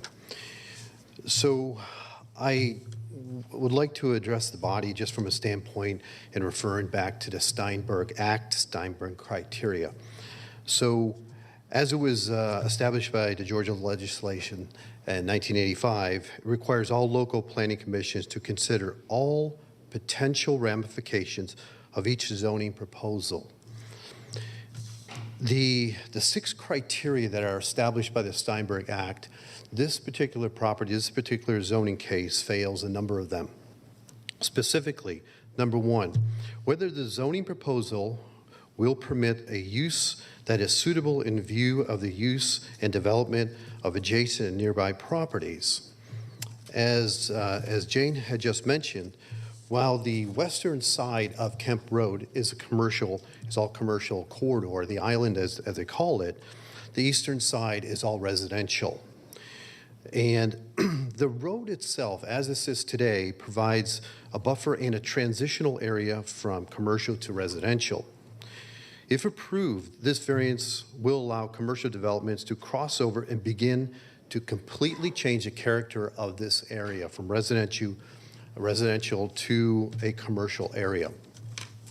Specifically in your zoning comprehensive plan, the LRO zoning, specifically in your documentation, defines LRO zoning, and that definition is basically when located on the edge of a neighborhood, activity center nodes as defined by the comprehensive plan. The LRO's district should provide for office use at low intensity and to ensure compatibility with adjacent single-family attached dwellings or otherwise to implement the stated purpose and implement this character. The challenge here is that this particular case, it's not adjacent, it's not next to, it's within the residential neighborhood. There's no transition. You've removed the transitional area completely. It's not next to it. It's in the neighborhood. So the zoning for this particular property violates the first criteria of the Steinberg Act. Number two, whether the zoning proposal will adversely affect existing or usability of adjacent nearby properties. If the zoning passes, the homes next door, approximately, it was 50 feet, now it's less than that because the side setbacks are being pulled in, will be subject to noise, consistent traffic, and strangers, and will create a nuisance and disturbance to their quiet enjoyment. So from a standpoint, again, it's violating the Steinberg Act. This particular zoning case doesn't fit the character of this area at all. On top of that, the ingress egress as defined in the GDOT, and I know there's some comments. You have the 2 minute mark. I'm sorry? You have the 2 minute mark. Yes, thank you. So the GDOT itself is concerned about the ingress egress of the parking lot. It's also asking for a dedication from the center line of the road into the property, which is potentially for additional traffic to enter that road. This intersection improvements from Kemp Road and Cobb Parkway has created this corridor of traffic. And back 10 years ago, 2012, the last traffic survey was done in this area. So the traffic numbers as in the package here do not really reflect the current traffic as it sits. So additional cars will be heading down this particular corridor. There are many areas of this project that just seem to violate all aspects and should be denied. Specifically, also as Jane had mentioned, there was a whole lot of improvements made to this property, and we seriously question whether any permits were pulled at all. And in itself, that should be denied specifically just for that reason alone. We don't know what we're looking at. There was water and mold in the basement of this property. How was that taken care of? There was full renovations in the house. Was there electrical work being done? All these factors, when you're talking about a commercial property, need to be addressed. And zoning is one part of it. I believe that for all these reasons, and I have a whole lot more, and I respect the time, I would respectfully ask for denial of this zoning. Thank you. All right, thank you. All right. With that, we are going to, this is in District 1, so I'll turn it over to Commissioner Ballone to lead the discussion. Okay, thank you, Mr. Chair. I would just note first, the applicant has indicated that they would not have very much, if any, walk-in traffic. I would note that unless my experience is outside the mainstream, and I'd welcome anybody else to weigh in on this, up here, I can't remember the last time I personally drove to my insurance agent's office. So I take that as a matter that their comment is probably accurate, that they don't get very much walk-in traffic. And with that, Mr. Peterson, what is your recommendation?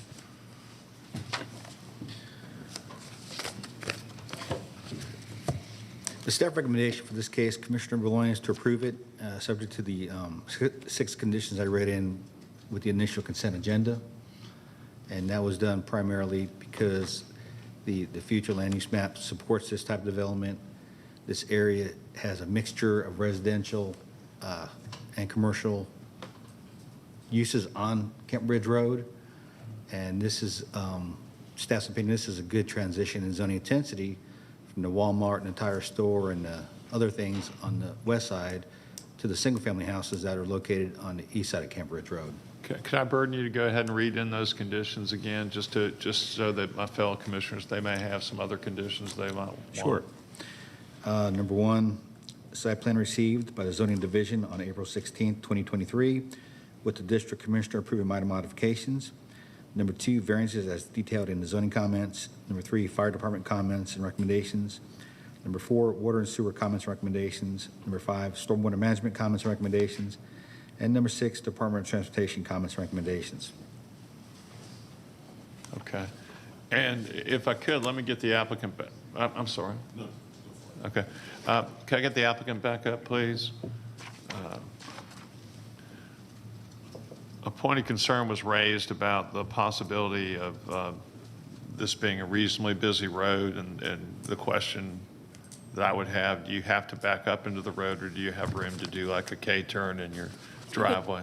We would have the turnaround. I submitted those plans to DOT where we Okay. had the 4 required parking spots with a turnaround, so nobody would be backing on to Kent Bridge Road. I don't ever see any overflow parking on the other, right in front of the house is Starbucks. There's a car wash, there's Walmart parking. I mean, it is all very residential looking directly in front of me. But I talked to them in the egress where we do the 15 feet, sign it over to DOT. We've already reviewed that. So if they had to do, I think they call it the egress, but we've already addressed all the parking issues and concerns. Okay. Mr. Chair, those are the only questions I had for the applicant. Perhaps others. Can I ask? Oh, you want to? One question. Can you give us the hours of operation? Like, when do you have someone there, and just kind of walk us through Sure. Yeah. normal day so, of operations, if you could. 8:30 to 5:30 is when the agency is open. I've had my own agency for 2 years now, and so I am normally the only person there from 8 to 9. I have one other full-time employee and a part-time employee, and she works from home most times. So there would be normally my car and maybe another 2 vehicles. And then at 5, everybody else leaves, and I'm there till 5:30, unless burning the midnight oil until 6, which my husband doesn't like, so. And is that Monday through Friday? What? The days of operation? Is Oh, that Monday through Friday, Monday no weekends. Yep. So there's actually less traffic being an agency than it is being a single-family home. All right, thank you. Commissioner Anderson? Actually, wasn't of the applicant, so it was actually of planning, so sorry for Okay. any confusion. You can, well, I'll turn it back over to Yeah, Commissioner Boulogne if you're done with the applicant. Let me go ahead and just pass this back to you, if any of my fellow commissioners have any questions of anyone. Only question I had was, thank you, of John Peterson.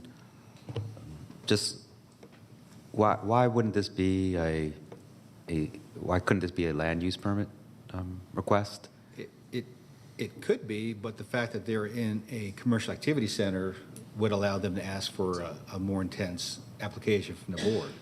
Okay, so it's the future land use designation that is driving the need for the rezone as opposed to Yeah. land use permit? That's correct. And, you know, it's not just their property in the neck, it's the property on both sides and the property behind them, too, the Turnipseed's property. All that's in the neighborhood activity center. So it's Okay. all designated to go commercial at some time in the future.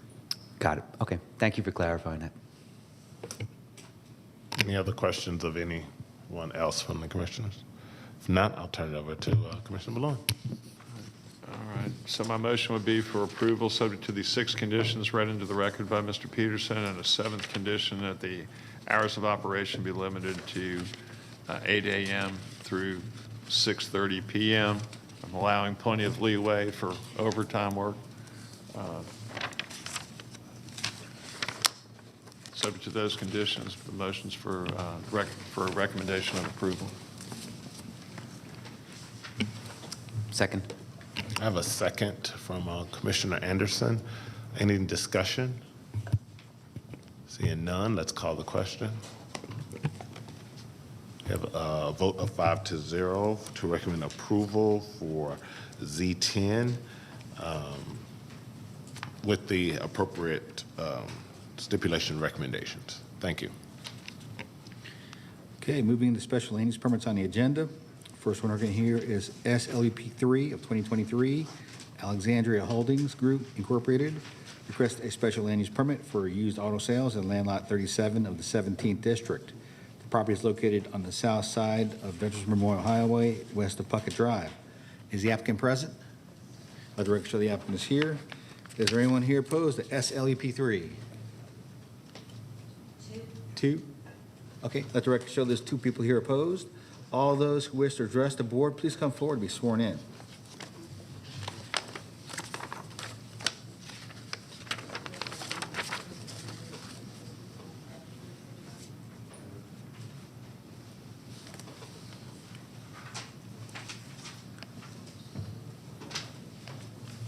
Good morning. My name is John Hanna.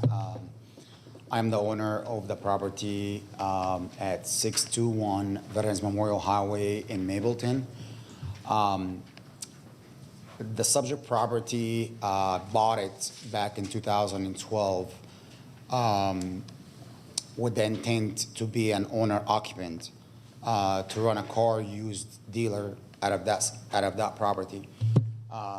Before that, it's always been a car lot since the 1970. That was the only use that this property had since the 1970, back before I even bought it. It was, I was under the impression it was a 2-lane, like one-way lane in each direction, and DOT ended up widening the road to make it 5 lanes.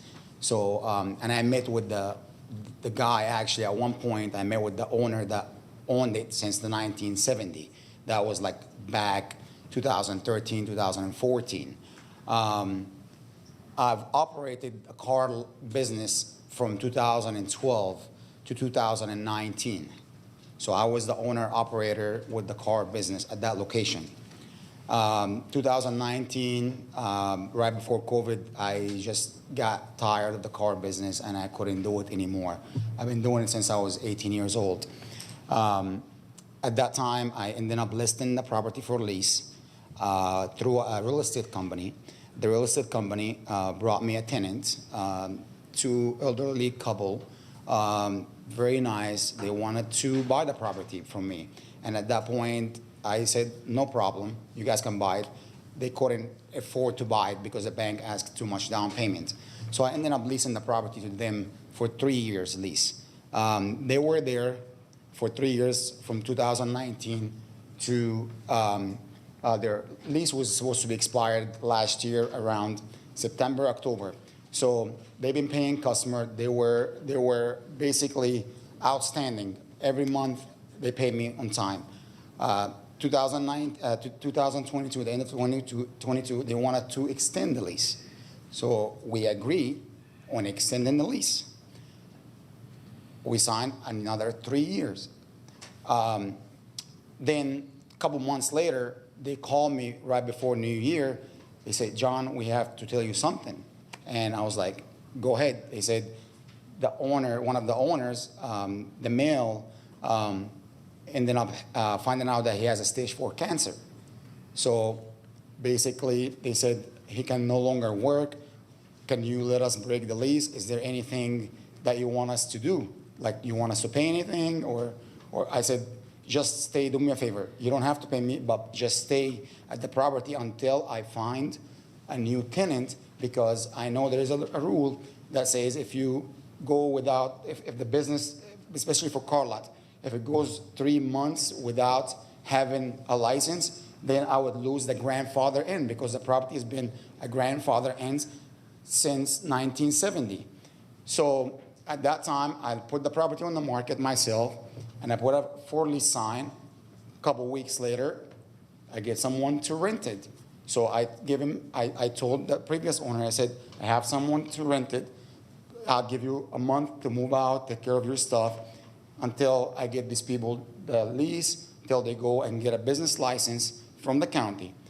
So everything went smooth, signed the lease. The new tenant went to the business license place to get a business license. And they come back, the business license says, there hasn't been a business license at this location for 3 years. And so he called me up, and I'm like, how is this possible? 3 years, there's no business license. The guy has his, the Georgia state business license for car sales. And in order to get that, they had to get some kind of approve that the car lot is zoned for a car business license. So anyway, so I called the previous tenant. They had already moved out, and basically there was no obligation to help me out. They moved out, and I said, hey, what happened? Like, there's no, the county said there's no business license there. So can you provide me with a copy of the business license? So they sent me the Georgia state business license. I'm like, no, this is not it. There's a business license, Cobb County business license, occupation certificate. So they didn't understand. So they said, we don't know, we cannot find this, but we had a fire marshal inspection back before they even moved in. So the whole time I'm like, what's going on? So they said, we're gonna go to the county, the business license, the next day after the phone conversation, we're gonna ask him what's going on. So they went the next day, and basically they paid the taxes. So the business license said, okay, you owe us for 3 years since you've been there, you owe us the taxes, so we need to collect the taxes from you. So they paid the taxes, which, I mean, at that time, they were already out of business, so they had no obligation to pay the taxes because they were not operating a business anymore. But they were ending up paying almost $5,000 to the business license. So I went the next day to basically see what's going on between the business license. I go to business license, they said, we cannot reissue business license in like back, like for like 19, 20, 21, whatever. So they said, and in order for someone to basically get approved, get a business license for a car lot, they have to get us the letter from the zoning. So I go to the zoning, they said, well, it's not a car lot. It hasn't been, there's no proof that it's a car lot because there's no business license. So I go back to the business license. They say it's the zoning. I go to the zoning. They send me to the business license. And then zoning finally said the easiest way to do it, just apply for a special use permit.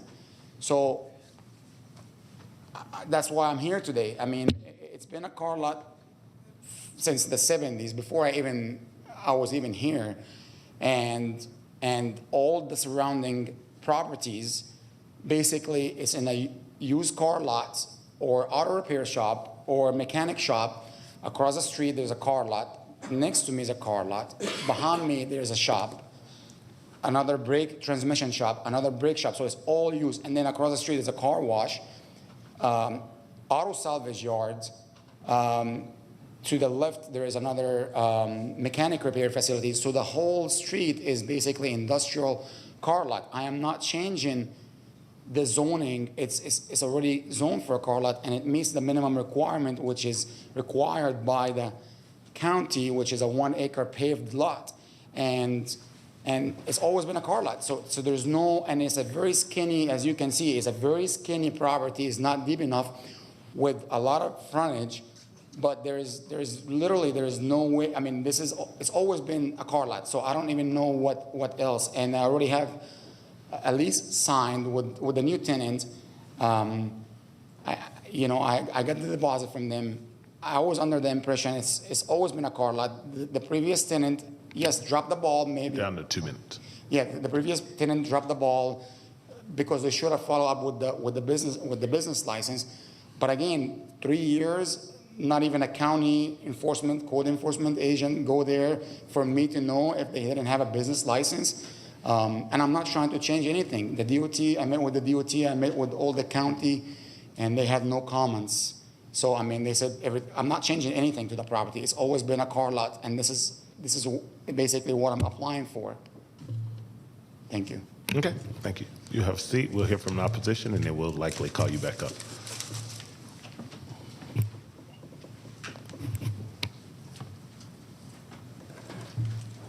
Yes. Thank you. Hi, Commissioner. Sonia Wheatley again with the Mapleton Improvement Coalition. Before I kind of get into the slide, I do feel it's appropriate to react to some of the comments. Because something has always been does not mean it should always be. When I was a child, I remember people lovingly talking about how they used to pour motor oil to keep dirt roads from getting dusty. We stopped doing that. We make people wear seat belts. Things change. So, and I have to also follow up with the statement about not having a license and not knowing it. This is a big problem in our community. The owner of the property is responsible. Yes, there are obligations of tenants, but if you own property, it is your duty to make sure that things are operating within the law. This did not happen. You just heard 3 years, no license. So it's been moved. So we will move on to the presentation. So for this, we are strongly urging that you recommend denial. We are saturated with these types of uses. Everybody knows that. You've heard that for quite a while from us. Mapleton voting to become a city, I hesitate to say that this is likely could have been our poster child. I hear this. I see it on all our social media. I hear it in our meetings. How do we improve our community? This is one way. This has a long history of code violation. It does not meet the requirements for a special land use period. It is not an acre of pavement. That is required for a reason that we'll get into. Okay, I'm sorry, I couldn't see what was in the little corner there. Can you go on to the next one, please? So let's go through the SLUP criteria. Will there be an adverse impact on the neighborhood or area? Yes, this definitely hurts other businesses that our community desires and wants to attract. People look at what's around. With that said, we have 800 feet away in the Mapleton Walk Shopping Center, a multi-million-dollar refacing and revamping of a shopping center that is, that's coming back, old Kmart, old shopping center, coming back to life. Lots of money spent there. This is an unattractive property that has no plan for any upgrades, any improvement. You just heard it said, I just want to do what I've been doing since the 70s, what this has been done since the 70s. Will this be a nuisance? Whether or not it will be a nuisance. Long list of code enforcement complaints. If we don't have to go back, but even if you go back to the previous slide, the part of this parcel is being used for auto paint and repair. I drove by Saturday, the bay's open. They're setting up to paint with the body shop. So fumes are escaping. There's nothing, it's just kind of a carport, has a garage door, body work's going on. So next one, please. Whether or not the property values of the surrounding area will be adversely affected. Absolutely. Did we move on? Yes. It's the same info, but it is the same. This saturation hurts the ability when we are trying to currently use Cobb County and moving into the future using the city of Mapleton to try to bring desired businesses. When they see that, it's not exactly a turn on to join our community. Again, multi-million-dollar investment going just down the road. It is unattractive, and there are no plans to improve it. So criteria 6 and 10, whether or not adequate provisions are made for parking and traffic considerations, and whether or not adequate controls and limits are placed. This is the largest failure of all. There are not adequate provisions for parking, for traffic, or deliveries. I live down the road. I am back and forth regularly, as are the majority of the board members of Mapleton Improvement Coalition, and constantly cars are parked on the sidewalk. Doesn't matter how many times I've called the police, they have better things to do than tell them to get their cars off the sidewalk. Car haulers, this is the best part. If you don't have an acre of parking, if you don't have space to pull things in, how do you get your merchandise? It's one of the criteria. And so they just used the center of Veterans Memorial, 5-lane divided highway. And the next one. I've had this picture and many like it, including video, for years. This is a 5-lane highway just past the intersection of Veterans Memorial, Floyd Road, and Mapleton Parkway. They stop their semis, they unload and they load. 5-lane highway. It's illegal, it's dangerous, it is of danger to the community, and it's a reason that this should be denied. I think that's it. Okay, adequate landscaping. Again, it is unattractive, and we do know we are looking to improve, but there's nothing being done, to suggest making it better. Most of the adjacent properties, yeah, they are auto-related at the moment, but that's not always going to be the case. This is how we start to make improvements, and each property needs to be responsible for buffering and for providing a pleasing aesthetic appearance. Whether or not public safety, health, welfare, and moral concerns. Cars on the sidewalk, car haulers in the middle of the road, endangering people's lives, driving and walking. Please deny this. We need improvement in the area. Thank you. Thank you. All right, this is for slot 3 is in District 4, and so I was going to turn it over. Did you have more? Okay, sorry. Thought Cheshire wrapped you up. Come on up. You have 3 minutes. Yeah, Steve Young from Mapleton Improvement Coalition. I also live in the area, and I can't count the number of times I've driven either up Veterans Memorial or taking a left turn off of Floyd, and that hauler is right there in the middle, and especially people coming up the other way, driving 45 or faster on that road, and that gentleman who drives the truck has to drop that ramp, and he's standing out there. He's not standing in the center lane. He's standing in a traffic lane, and it's only a matter of time before somebody gets killed. So I'd just like to add that to the comments already given. Thank you very much. Thank you. Any other speakers in opposition? All right, if not, this is in District 4, so I'll turn it over to Commissioner Hughes for a discussion. Thank you, Chairman Vaughn. If I can have the applicant, Mr. Hanna, come back up, please. Good morning. Good morning, sir. You mentioned in your opening remarks that you've owned the property since 2012. And Yes. you operated a used Yes, car for 8 sales years. business there until 2019. Yes, sir. Correct? Did you maintain a business license Yes, consistently I throughout did. that period? Yes, sir. What about any code enforcement violations during that time? No, and I've never, these are all new remarks. I've never had to, someone send me letters saying you cannot park on the street or there's cars on the sidewalk. I mean, the property is 1 acre. I submitted the survey to the zoning and planning department, so it is 1 acre. It's not, otherwise they will not, accept it. It's a paved parking, and actually, if you look some of the pictures they submitted, the parking was empty for the past business. So some of these remarks is new. The coalition called me, someone called me from the coalition, and they asked me what I'm doing, and I said, it's going from a car lot to a car lot, and I explained to them the situation. Not once they asked me, hey, there's some issues, can you take care of it? And if you look right now, if somebody goes right now, the property is clean, the fence is moved, the new tenant is taken care of, he moved the fence, there's no salvage parts, none of that stuff, and there is no need for the person to park on a sidewalk because the property has plenty of parking, and you can see from some of the pictures it was already empty. These people had only 15 cars on the lot to sell, so the rest of the parking lot was empty. And this is the first time I've heard these remarks, and they never once told me, hey, you need to improve, or this is what we need you to do. Not when I was there, and not when the other tenants were there. So I've never asked for improvement from anybody.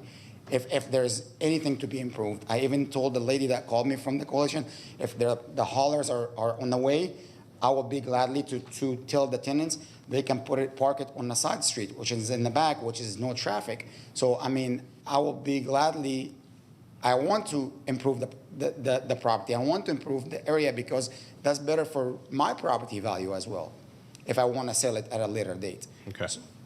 Thank you. I didn't mean to cut you off, but so at the time you decided not to personally run the business, you leased it to another couple. Yes, the other couple, And yeah. so it appears during that time until 2022, there were some code enforcement violations that occurred.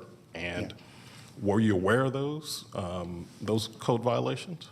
I wasn't aware of it because if there was any code violation, they probably asking for a business license, right? Like, I mean, I'm assuming. Well, I think some of the violations that I'm aware of, and I'm looking at a report from code enforcement, says there were several vehicles that were wrecked and appeared to be total out on the property. There was some incidental storage, and then they were conducting work outside of the approved bay area. I wasn't aware of that because I never got the violation myself. But you bear some responsibility? Yes. They're your tenant? Yes, I do, but now there's no, the fence has been taken out. I told the new tenants, because if you can see, there's a fence with like some covering, so now there's no fence.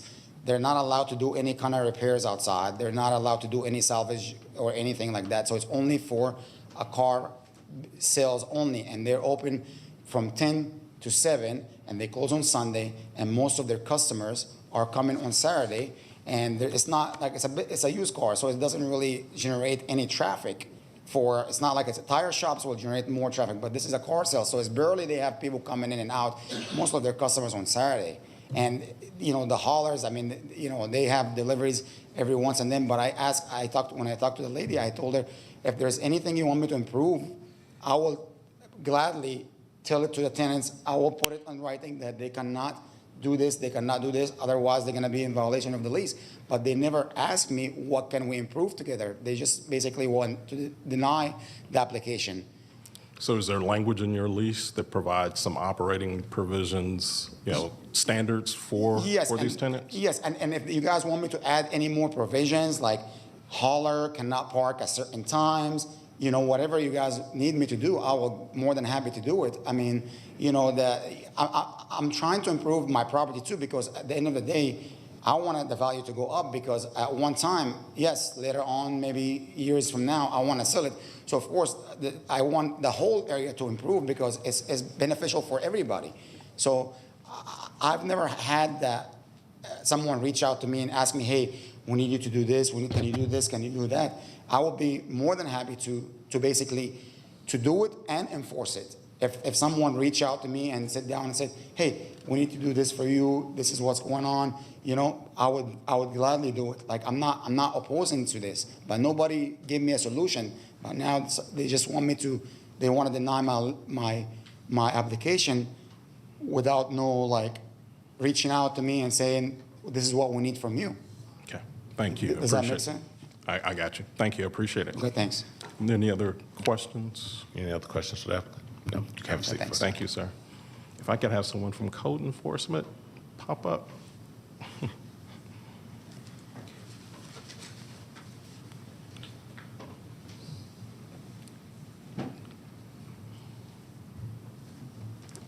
Good morning. Good morning, how are you? I'm good. I'm Yolisa Foster from Cobb County Code Enforcement. Thank you. Are there any active code enforcement cases No. related to this property right now? No, I looked at all three parcels, and there aren't any active cases. The last case was in 2020, which you mentioned, for the incidental storage, working on vehicles outside of the garages and everything. And the officer met with the business owner and issued a notice.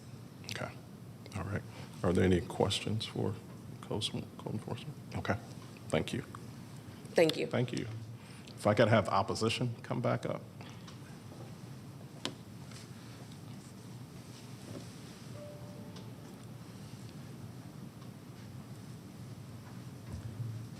Hi. Hi.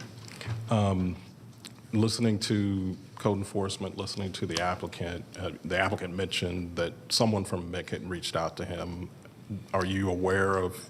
That was me. Okay. Yeah, and we did discuss the car haulers. We did discuss parking and blocking the sidewalks. The idea of parking on a different road and unloading cars was suggested. I asked about, are there any intentions, or would you consider improvements? No, it's been a used car lot, should be a used car lot. The county took their money, but didn't, give them I can't get the slup, I just have to go get it. There was a lot of talk about the community being bad and they had to block with cars because of theft, and, that's not the case. I live close by. So, I'm just going to be honest and say that it's not entirely truthful what was presented. We did have a discussion, and have we called and said your business is an unattractive nuisance? No. We don't have that role. But it is, and again, it's not about whether the parcel's an acre. It's not an acre of parking, which is required. Okay. Are there any other questions? Additional questions, opposition? No. Okay. Thank you. Thank you. Appreciate that. John, could you provide staff's recommendation as it relates to this request? Commissioner Hughes, the staff would recommend that the board approve the request, and we did supply a revised recommendation last Tuesday, I believe. Would you like me to read all the conditions in there? Yeah, if you Okay. could, for me and for the rest of the commissioners. All right. Staff would recommend approval, subject to the site plan received by the zoning division on February 27th, 2023. Number 2, all cars to be parked in marked parking spaces. Number 3, fire department comments and recommendations. Number 4, water and sewer division comments and recommendations. Number 5, stormwater management division comments and recommendations. Number 6, Department of Transportation comments and recommendations. Number 7, no junk or inoperative vehicles on site. Number 8, no repossessed vehicles kept on site. Number 9, no outdoor storage except for the used cars. Number 10, no parking or unloading vehicles on the right-of-way. Number 11, all vehicle repairs to be done inside the building. Number 12, all exterior lighting to be designed to illuminate any stray light onto adjacent properties. And number 13, no outdoor speakers or pagers. Okay, thank you. I would like to add to that 2 stipulations for this board's consideration. One is that since this is a special land use permit, that it be granted for just a 12-month period. And 2, that code enforcement staff provide, I'd like to suggest quarterly updates during that 12-month period to the Board of Commissioners and staff to make sure that they are complying with these conditions. And that would be my motion, to recommend approval. Second. I have a second by Commissioner Ballon. Do I have any discussion? Only quick question I had was, do the design guidelines apply for this site? And are those specified in the STIPs? I don't know that there's any modification to the building proposed. I don't know that they would apply. That it would not apply at this point. Okay. Okay, thank you. Okay. Further discussion? If none, let's call the question. A vote of 5-0 to recommend approval for SLUP 3, given staff recommendations plus the 2 additional that Commissioner Hughes outlined. Thank you. Okay. Next case is SLEP 4, Ray Murphy requests a special land use permit renewal for an automobile storage yard and wrecker service for damaged or confiscated vehicles in land lot 154 and 155 of the 17th District. The property is located on the northwest side of Austell Road at the terminus of Austell Circle. The applicant is present. Is there anyone here opposed to SLUP 4? Let the record show there's no one opposed.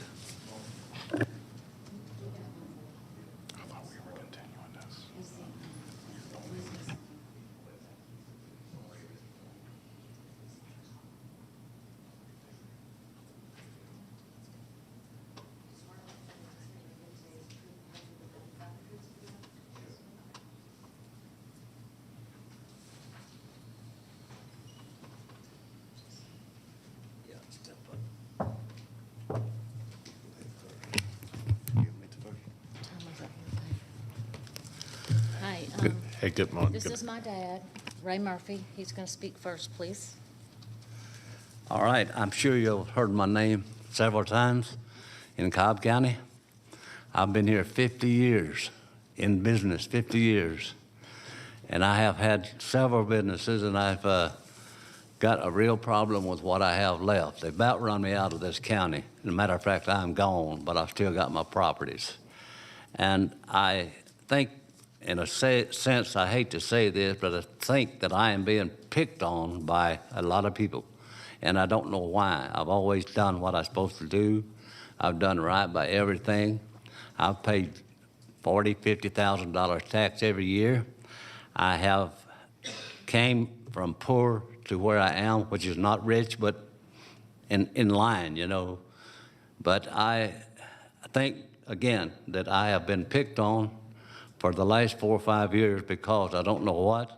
Either I was successful or I've done somebody wrong that I didn't know about. If I did, I promise I didn't know it. And other than that, I tell you this, I came from a poor town, Blairville, Georgia, borrowed $4 from my pitiful aunt and let her out at the hospital, and that's all she had, and I didn't have none. I let her out at the hospital, and she said, called my name. She called me Rayburn because I'm from the mountains. And I let her out at the hospital, and she said, here's the last $4 I have. And I said, I'll pay you back when I pick you up. Well, she said, no, I won't ever be out. She died. I never saw her again. It all makes me cry every time I think about that situation. And I hate to bring that up to y'all because that's really nothing, compared to what we're trying to get done. We have been working on this thing, on this one particular property for over 2 years, and we've not been okayed yet. Now, I don't understand why. Every time we do something on this property, there's another that comes up. Every time we finish that up, there's another that comes up. Now, this has been about 10 times. I've spent about $10,000 fighting this, not fighting, but trying to get it approved. And I don't understand why they keep on. Now, let me tell you the last situation. I would have to put up some fence, okay? And I bought my fence. It's still laying over there. Barry, one of the commissioners, told me. Mr. Miller. Barry Miller. He told me, I guess I started to put my fence up down there, and I was going to put a real pretty fence across the front. And he told me not to do anything else to it until I got an architect. Well, I'm not building a big building. I'm not building anything. We're just trying to go with what we've got and what we've had for 619, and I think it was 64 or 74. I'm not sure. I've got the deed to prove that, but I don't know for sure. But anyway, it's been over 40 years that I've been in business here, and I've had several of them. Car lots, which nobody don't like, but I was successful with it, and I've turned it into some real estate. Anything I made, I went into real estate. And I've got what I've got left, except what they're trying to do to me. I don't know. And I promise you, somebody's behind this, and I don't know who it is. And when I find out, I guess I can stay with it or do what I got to do when I find out who it is. Somebody's behind it, because it's been 2 years, and they give us 1 year, I think last year, from talking to my daughter, that we could operate with a guy back in the back that's rented for me, and he'll speak for me if we need him. But I don't understand why we are being picked on like we have, because I tell you the truth, and I know I keep up with this stuff, even though I've had a heart attack, not a quadruple heart attack, not a heart attack. It's almost run her crazy, a nervous breakdown by fighting this for all these years, 2 years. And now we need to get something finalized on it. I mean, because it's my property. I've paid taxes on it for 40 years, that's so to speak. I've got 3 more that I've paid $40,000 a year on, and I don't know, why that I'm being picked on, but I can prove that I am, and I will do that when I have to, when it comes down to that. I will prove that.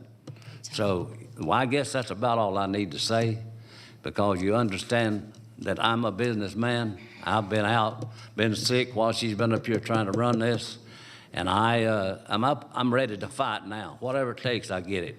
I mean, I'm not quitting. I'm not a quitter. I don't ever quit. I will go as far as it needs to go to get this done, and you can bet on that. And I don't mean to say it in a bad manner. I've done all that stuff by working 3 jobs. I never got to work with see my kids grow up because I was at work all the time. And you would have never done this if you didn't work 3 jobs. I worked 3 jobs at one time.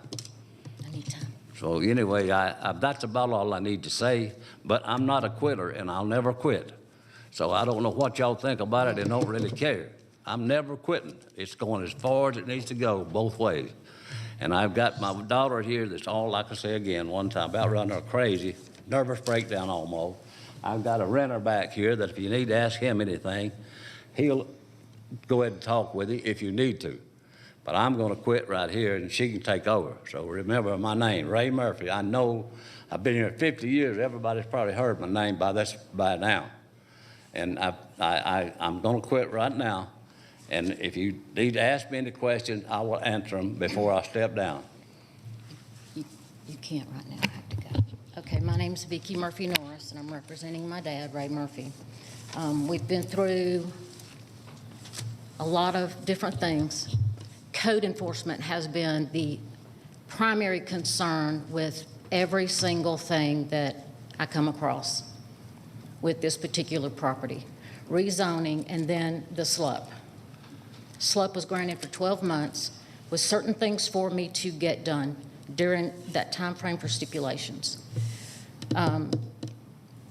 Things did not get done in the precise manner that I was given as far as this date, this date, and this date.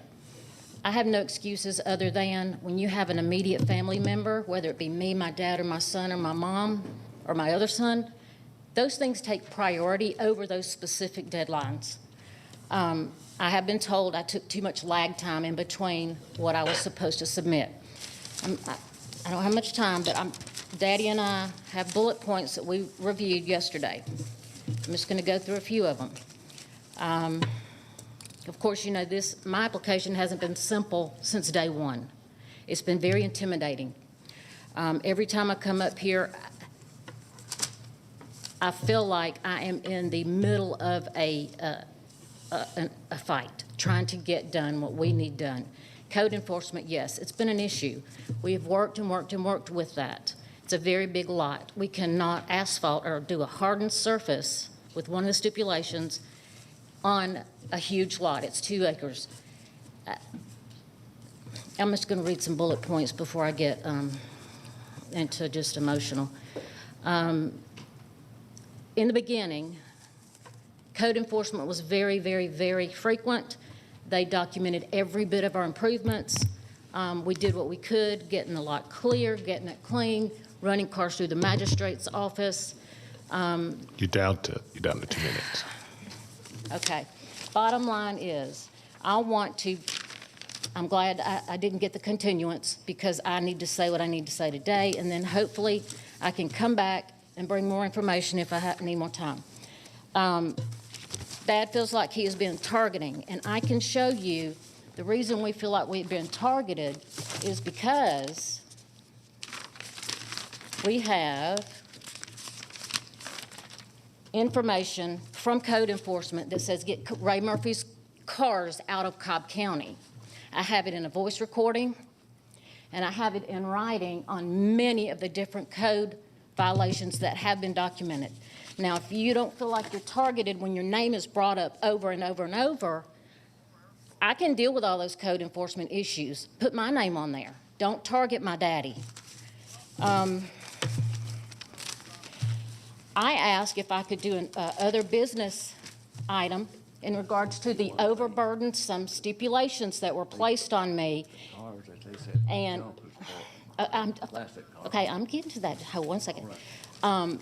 And I was told, no, you cannot do an other business item for stipulations. Well, other cases have stipulations, and they go to other business items, and they get their stipulations amended. I only know this because I have dug hours and hours and hours into research and into these meetings. The cars that were told to get off of the property, specifically in the beginning, were get Ray Murphy's cars off of the property. Okay, his cars are antique. We got them off the property when we Second visit, I think, when Yelisa said, make sure Mr. Murphy's cars are not on this property. I have it voice recorded, if you guys want to hear it. The county, I believe, is going to shut us down. And you're out of time. Because of code enforcement violations, and I haven't got to give you Well, I'm too sure much of my stuff. Time is But, up. and I know Time I is- don't have a rebuttal, so that's Time is why. up. We'll probably ask some Sorry. questions, so you'll get a chance to address any of the questions. Okay. Okay, this is in District 1, so I will turn it to Commissioner Ballon to lead the discussion. No, you can't sing. Thank you. You can both have a seat for now. So, my initial concern is that we've had matters regarding this property before us before. We're a board that makes recommendations. It's the Board of Commissioners that acts. Can you go ahead and fill us in, Mr. Peterson, on what the Board of Commissioners recommended, or should we go straight to code enforcement? The board did recommend approval of this special land use permit for 12 months back on May 17th, 2022, and they put 13 or 15 conditions on the property that had to be met and to kind of rein in how the property had been kept. Okay. I'm not sure if you want me to go through them or if that's enough. One of those requirements was for a landscape plan to be submitted, correct? Correct, that was stipulation number 5. Okay, and has a landscape plan been submitted yet? She had submitted one a few times, but it didn't meet the county standards, so currently there is no final approved landscape plan for this property. I note also that there's a request at this time to allow vehicles to be kept on the lot without there being a completed acre of pavement or a hardened surface. Was that a specific requirement of the Board of Commissioners? There was a requirement that they have a final parking plan approved and implemented. It's my understanding that the final parking plan was approved, but has not been implemented yet.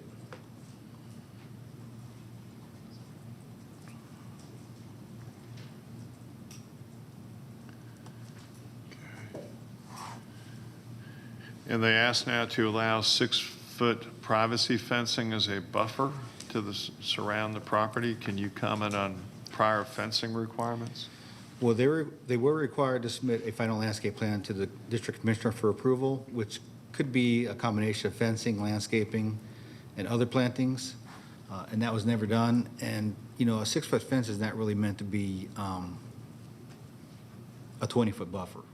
You know, one of the requirements from the board's approval was all the cars have to be 20 feet off the property line, which would have given them enough room to put in the plantings. Right. But currently, a 6-foot fence would not qualify as a 20-foot buffer.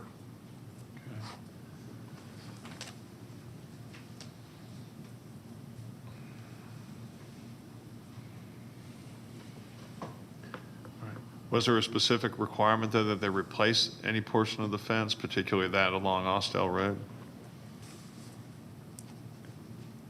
Let's see here.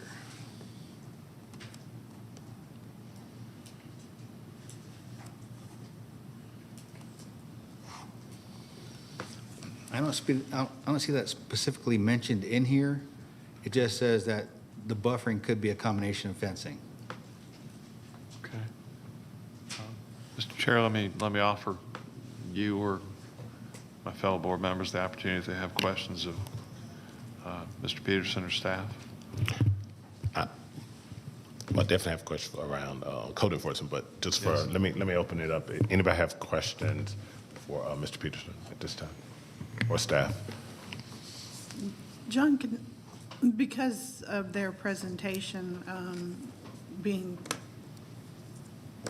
not straightforward in terms of what the actual ask here is, can you just tell us what we're actually looking at or request for? Okay, well, the request is to renew the existing land use permit that the board approved back in May. That's the request.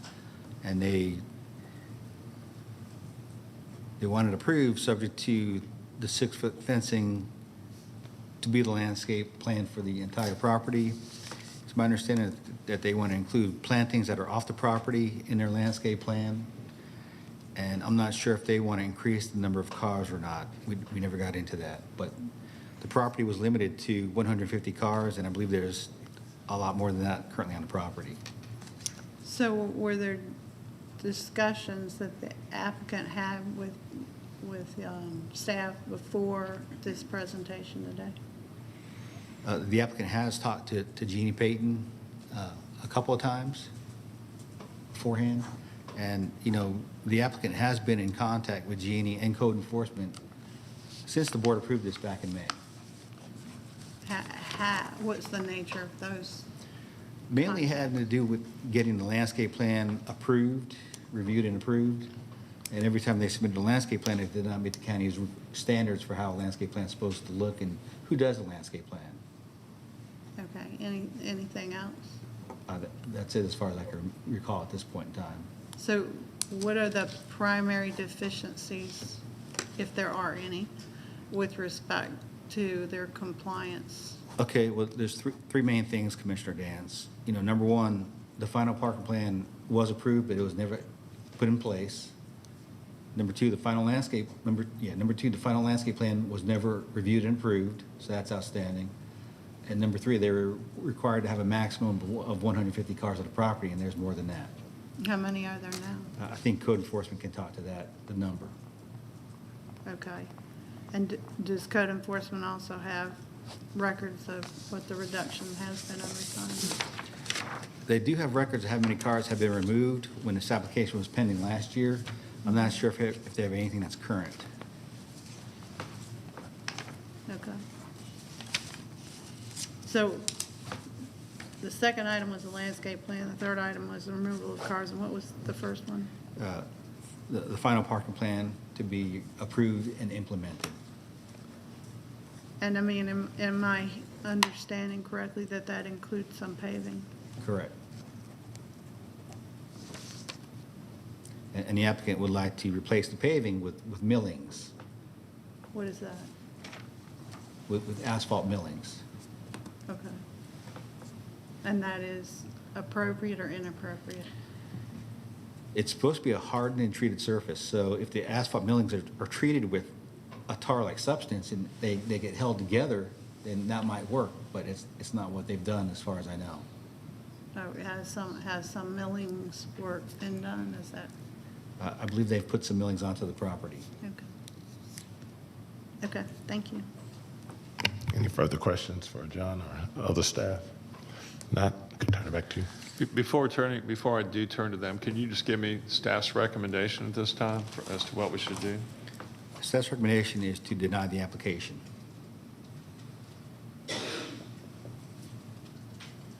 And in follow-up to questioning from Commissioner Dance, can you tell me,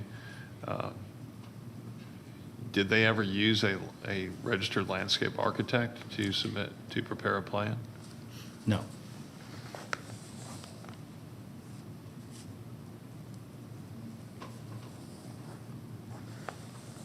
And it was the district commissioner to which they were supposed to submit the plan, the landscape architecture plan for approval? Yes. Okay. And they did come up with a parking plan, and that was approved? Yes. But not followed? Is that correct? Okay. All right. With that, let me turn to code compliance. Thank you. If you could come up.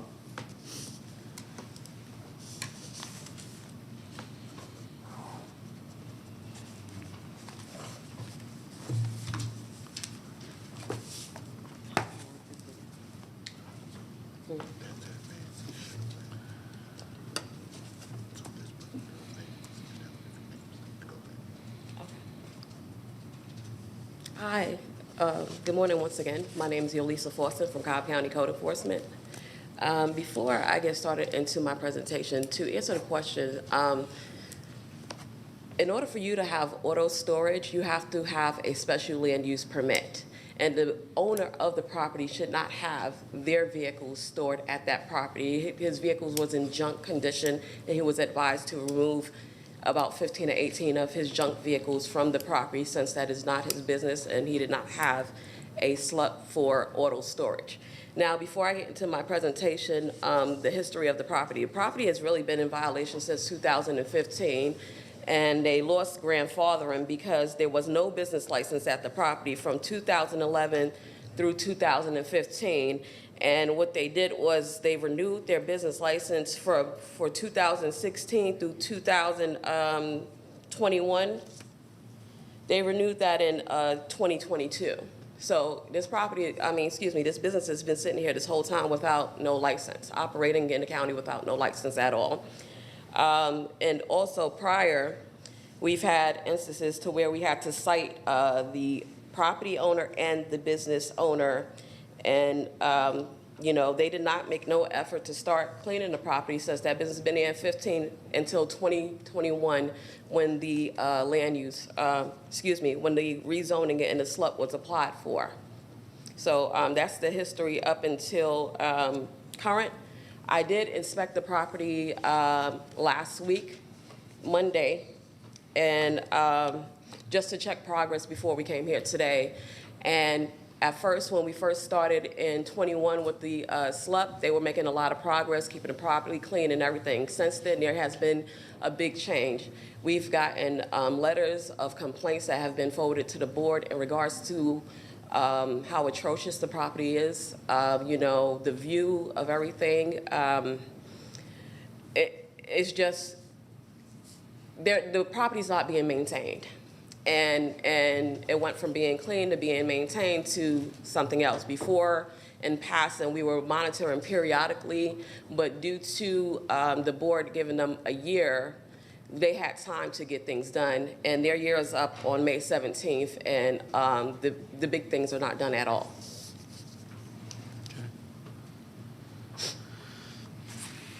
Okay, so the conditions that they didn't meet was, it appears that auto repairs are being done on the property. They have carports with the vehicles and the tools and everything. The final landscaping plan was never done correctly to get approved by the district commissioner. The landscape buffer and fencing is not completed within the 6 months of approval since it was never provided. There's outside storage on the lot and also in the carports, and there's over 200 vehicles on the property, and they're only allowed to have 150 vehicles. They also had vehicles that are placed within 20 feet of pretty much on the property line, and it was supposed to be away from 20 feet away from the landscaping buffer. And then their vehicles are also not parked on a harder treated surface. The only conditions that they met was that they did get the property inspected by Environmental Protection Department, and then businesses also operate during the hours that was recommended by the board, and they did submit the parking plan and got it approved, but failed to finish executing it. So when I went to the property on April 24th, outside of the fence, there was overgrown weeds and trash. And then also when I got onto the property, there's some clearing of trees that was not approved by the county. They did not have a land disturbance permit. We sent out a site inspector. They denied the site inspector access to the property to stop them from clearing of the trees. So these vehicles in the pictures show they have the vehicles in the carport. It was covered up, but it appears that they're working on vehicles inside, on the property, which is not allowed. They also have, vehicles without tires and parts taken off on the property. The vehicles are parked where the tree buffer is supposed to be by the fence, and they're supposed to be 20 feet from the property line. They're not allowed to have outside storage, which is also against the county ordinance, along with it being against the zoning stipulations. And there's outside storage in the carports and around the property. There's appliances and things that don't go with the business.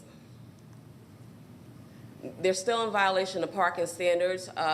When they started, the business owner stated that he was pouring a crush and run, and then he was going to do a mixture, and they were doing it in certain portions since it's a large property.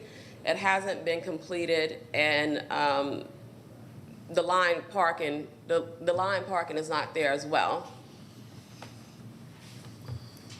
As mentioned before, there's over 200 vehicles on the property and only 150 is allowed. And some of these vehicles have been there for 3 years or even longer. Once again, the final landscaping plan is not, hasn't been provided. And in the last picture, you can see where the fence is leaning in disrepair. And pretty much from a code enforcement perspective, with the property continuously being in violation from 15 up until 21, the effort was made to get a permit, but now we took a break from going to the property so frequently with allowing them time to meet the stipulations from the commissioners. We're not seeing no progress, and the property is going back worse, and we're not recommending that the permit is granted. Thank you.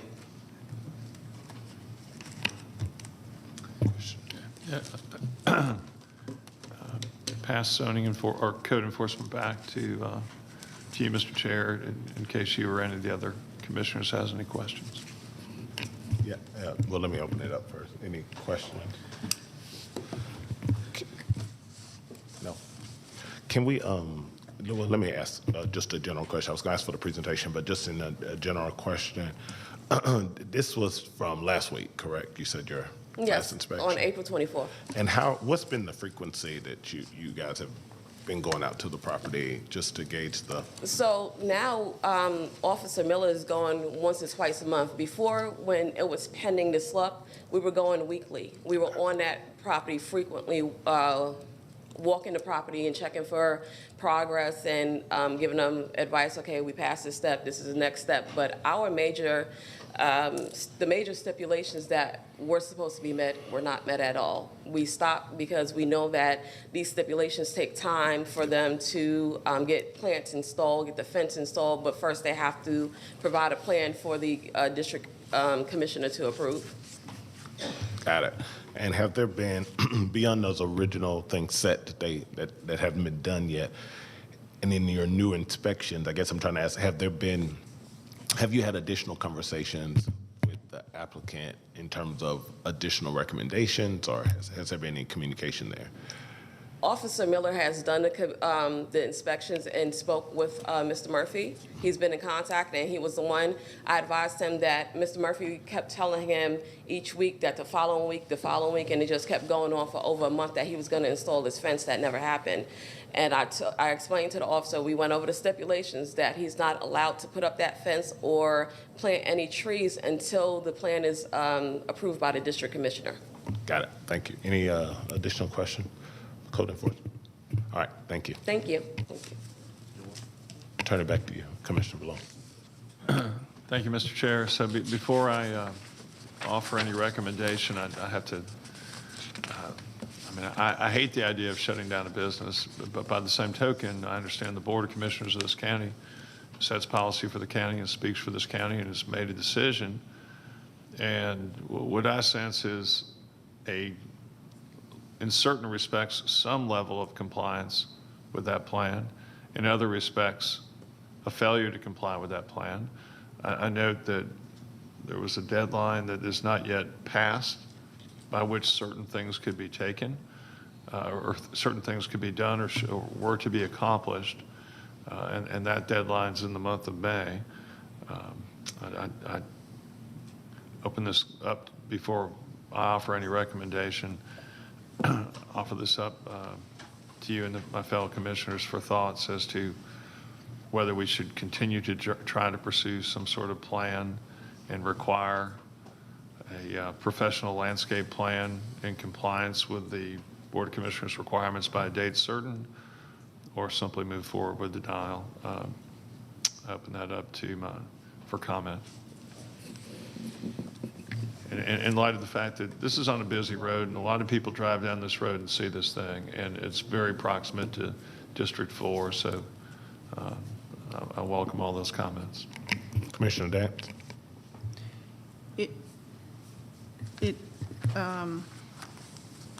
It's a painful situation, because we did see you make a lot of progress last year, and it seemed like that was going forward. Is it appropriate to ask the applicant for their ability to comply within a time certain? Would you be willing to do that? Can we do that? And then I would have other comments. Can we get the applicant back to the microphone, please?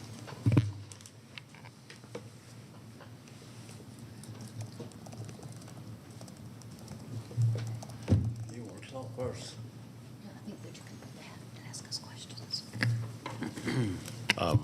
Commissioner Dance, I'll leave it over to you to ask the question. Okay, and I would prefer that we communicate with Vicki, because Vicki is the person that was present here previously. Yes, ma'am.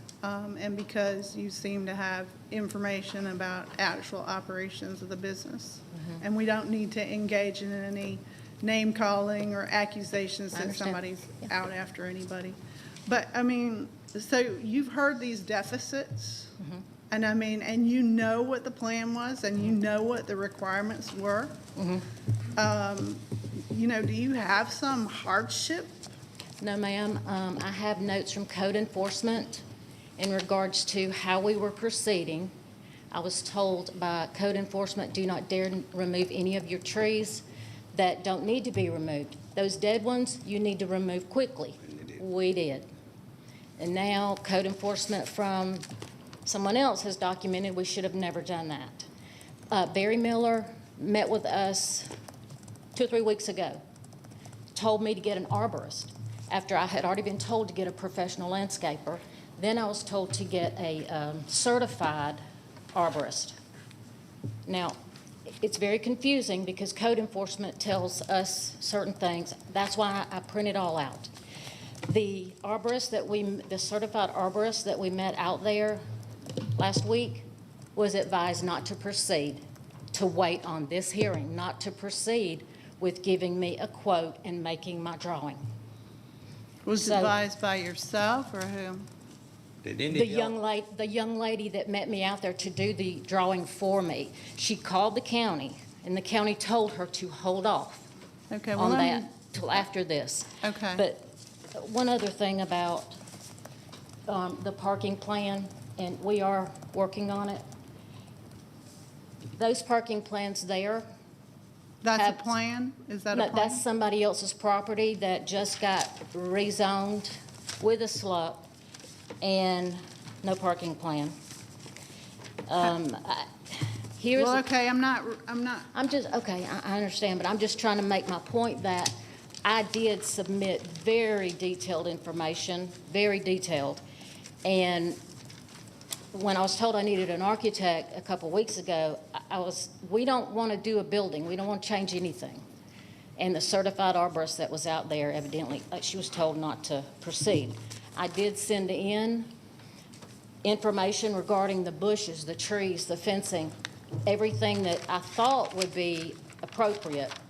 And, I mean, evidently it wasn't appropriate. And I have been working towards it, and yes, we do plan on continuing to make it the lot But that you're up against, if I can just interrupt you, you're up against an ultimate deadline. And the Yes, ma'am. ultimate deadline is this month.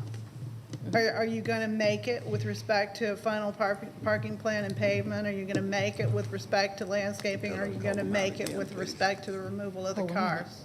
Okay, in regards to the landscape, I have to ask when the certified arborist will be back out there, or if somebody can give her the go-ahead for me.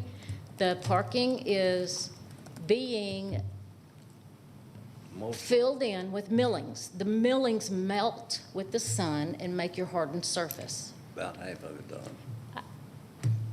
I don't know if there's half of it done, but he thinks we may have half of it done. I'm not sure about that, but we have to be very careful with the impervious surface with that, because we haven't had any problems yet with the water and the stormwater stuff. Are you still the person that's mainly coordinating this, or do y'all Yes, have ma'am. some expert that's helping you? I'm doing it, and I've got every single email that tells me, get yourself an attorney. And I feel like, no, I feel like we can do this with all of the detailed information without an attorney. See that? I think that we can, push through this, but like I said, I have diligently worked and worked on this. Now, there's certain occasions where people are busy and they won't return your calls. I'm not going to name any names. And, But ultimately, it's your responsibility Mm-hmm. to do the work and to meet the conditions that have been placed on the property. You understand that? yes, ma'am, I do. Okay, and you understand that a deadline certain exists for that. Right. And that's this month. So what we're looking at is, are you going to meet the deadline this month? I would need to have some And Mr. Murphy, cooperation. could I ask, can I just communicate with your daughter, hang on, please? Daddy. I need to have some one-on-one communication with someone. I've asked for some meetings, and the meetings are not available. The first two hearings that I had, isn't there an applicant meeting of some sort? I was told I didn't need to do any applicant meetings, but it's in my paperwork.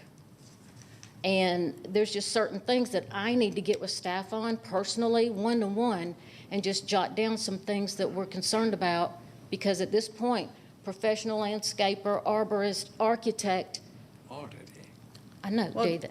So I just need one-on-one, and I will. Do you have, ma'am, a timetable for when you're going to accomplish each of the purposes or the provisions that you were required to? Yes, I mean, it is possible. And what is the timetable? What is the timetable? It's possible. It's possible to do it when? Which stipulation are we talking about? Are we talking about the hardened All of them. surface? All of them. No, I'll tell you that. I'm going to interrupt. Please. We do not. Do you have 20,000 to spend on a half acre of land to pave it? Do you have that? I'm not really I'm answering your asking question, you. Do sir. anybody here have 20 more Mr. thousand? Mr. Murphy, I've done Mr. Mur- 20. I'm sorry. I'm gonna ask you to sit down for me, Mr. Murphy, so we can just talk. Let me ask it.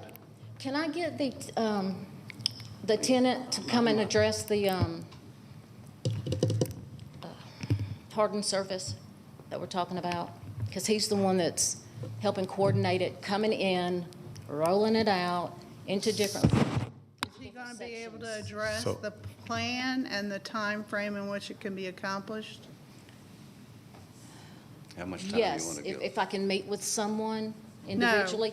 Is the person that you're asking us to listen to now going to be able to speak to the plan for completing the final parking plan and for the execution of it? Is that person going to be able to speak to that issue? Yes, ma'am, he can. Write them down again. Okay, Yes, he well, you go, so, all right, so you have an individual who's going to be able to speak to the parking plan. Do you have anybody who's able to speak to the landscape? I will do that myself. All right, and what is your plan for the landscaping? To And call wh- the certified arborist that was told not to come out, to come on out and meet me and get that going. But not just get it going, ma'am, you have to have it completed. I understand that. Okay. So when I get her documentation, that will give me more of the information I need as far as exactly what needs to be done. If I have to plant, whole half side of the road, then it's going to take me a little bit longer than a week or two. I mean, I'm pushing forward to do this, and Okay, and This- do you have anybody here to speak about removal of vehicles? yes, ma'am, the tenant. Okay, and and- is there a plan to remove the overage of vehicles? If we can get the paper pushed through the magistrate's office and cleared the vehicles to remove, that would be something the tenant has information on. The tenant can speak to that. Yes, ma'am. Okay, so you can't, the landscaping plan, you don't have one, you have told us that you would have to work on it, correct? But you don't No. Preliminary. I have a preliminary I gave to the county. Okay. And do you have a commitment from anyone to come in there and actually perform that landscaping? Yes, ma'am. The fencing is the very first. Okay, and we saw those pictures of the fencing where it's very in dilapidated condition. we Do you already have a have contract for the landscaping and Yes, that ma'am. includes fencing? The materials have already been delivered. They're on the lot, and Mr. Miller told us to stop all improvements on the lot, so it hasn't been done. Until we had it, architect. We don't need no Who's architect. Mr. Miller? Barry Miller's with code enforcement. He now has my area. Okay. And he told you to To stop, so we stop got the fencing? Is that what you're saying? Yes, ma'am. It's in all of the notes from code enforcement. He well, did we're tell us gonna- to stop everything, and we did. That- But that's- the materials are there. Listen, until we got a When were your architect. materials there? Why do we need? Why are the materials there? Because we were in the process of putting up the fence, the 8-foot fence that code enforcement told me we could have, 8 foot all the way around, 3 sides. Sides. And one other thing, I know we're gonna stop this because we're just rambling, but one other thing that Mr. Miller did tell me, and it's in his notes, to put an 8-foot fence across the front. You don't do that. No, That's not code. Anyway. I don't think he did that. I'm just saying, yes, I'm planning to proceed and do what is necessary. But I'd like for you to talk to the tenant in regards to those specific things with getting the cars out, because magistrate has a lot on their Well, I desk. would like to hear what the tenant has to say about that. And I would like to hear, who do you say can speak to the pavement? I'm sorry? Who did you say can speak to the pavement? The tenant? The tenant can speak to both the removal of the vehicles and the pavement? Yes, ma'am. Okay. Do you have contracts from persons engaged for the performance of any of this work that you are saying that you're going to undertake? No. The arborist is the only certified person, or the only person I have in contact with that will give me information, I guess. Okay, but I'm Delegating. asking you, I'm just putting myself in your place. If I were in your place and I need to have work performed, I'm going to go contract with somebody for the performance of that work. You have contracts for the performance of any of the items that you were asked to do by a time certain? Yes, ma'am, I sure do, and we found someone to do the fencing a week before Mr. Miller told us not to, but yes, we have someone already in line, contract. 'Cause Are the you able materials- to produce those contracts or statements of work to this? Yeah, I can send it to you, yes, absolutely. So you're able to produce contracts or statements of work that are engaged in, or to be engaged in, Yes. on all of those items, and you're able to submit those? On the fencing and the buffer that comes The from the fencing, the arborist. parking, the landscaping, the car removal? Okay.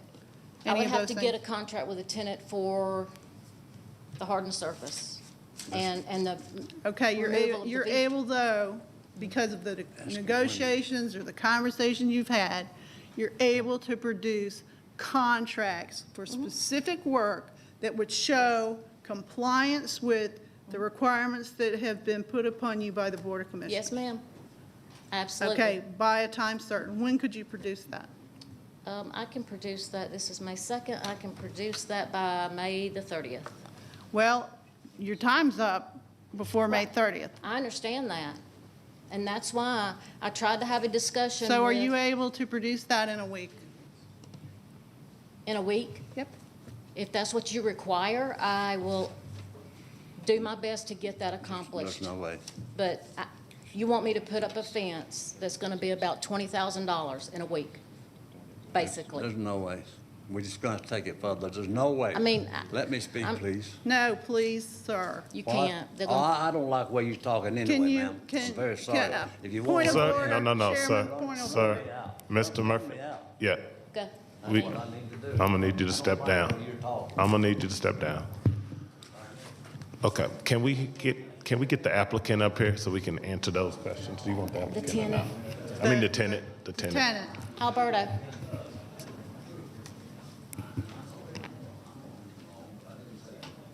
No, he,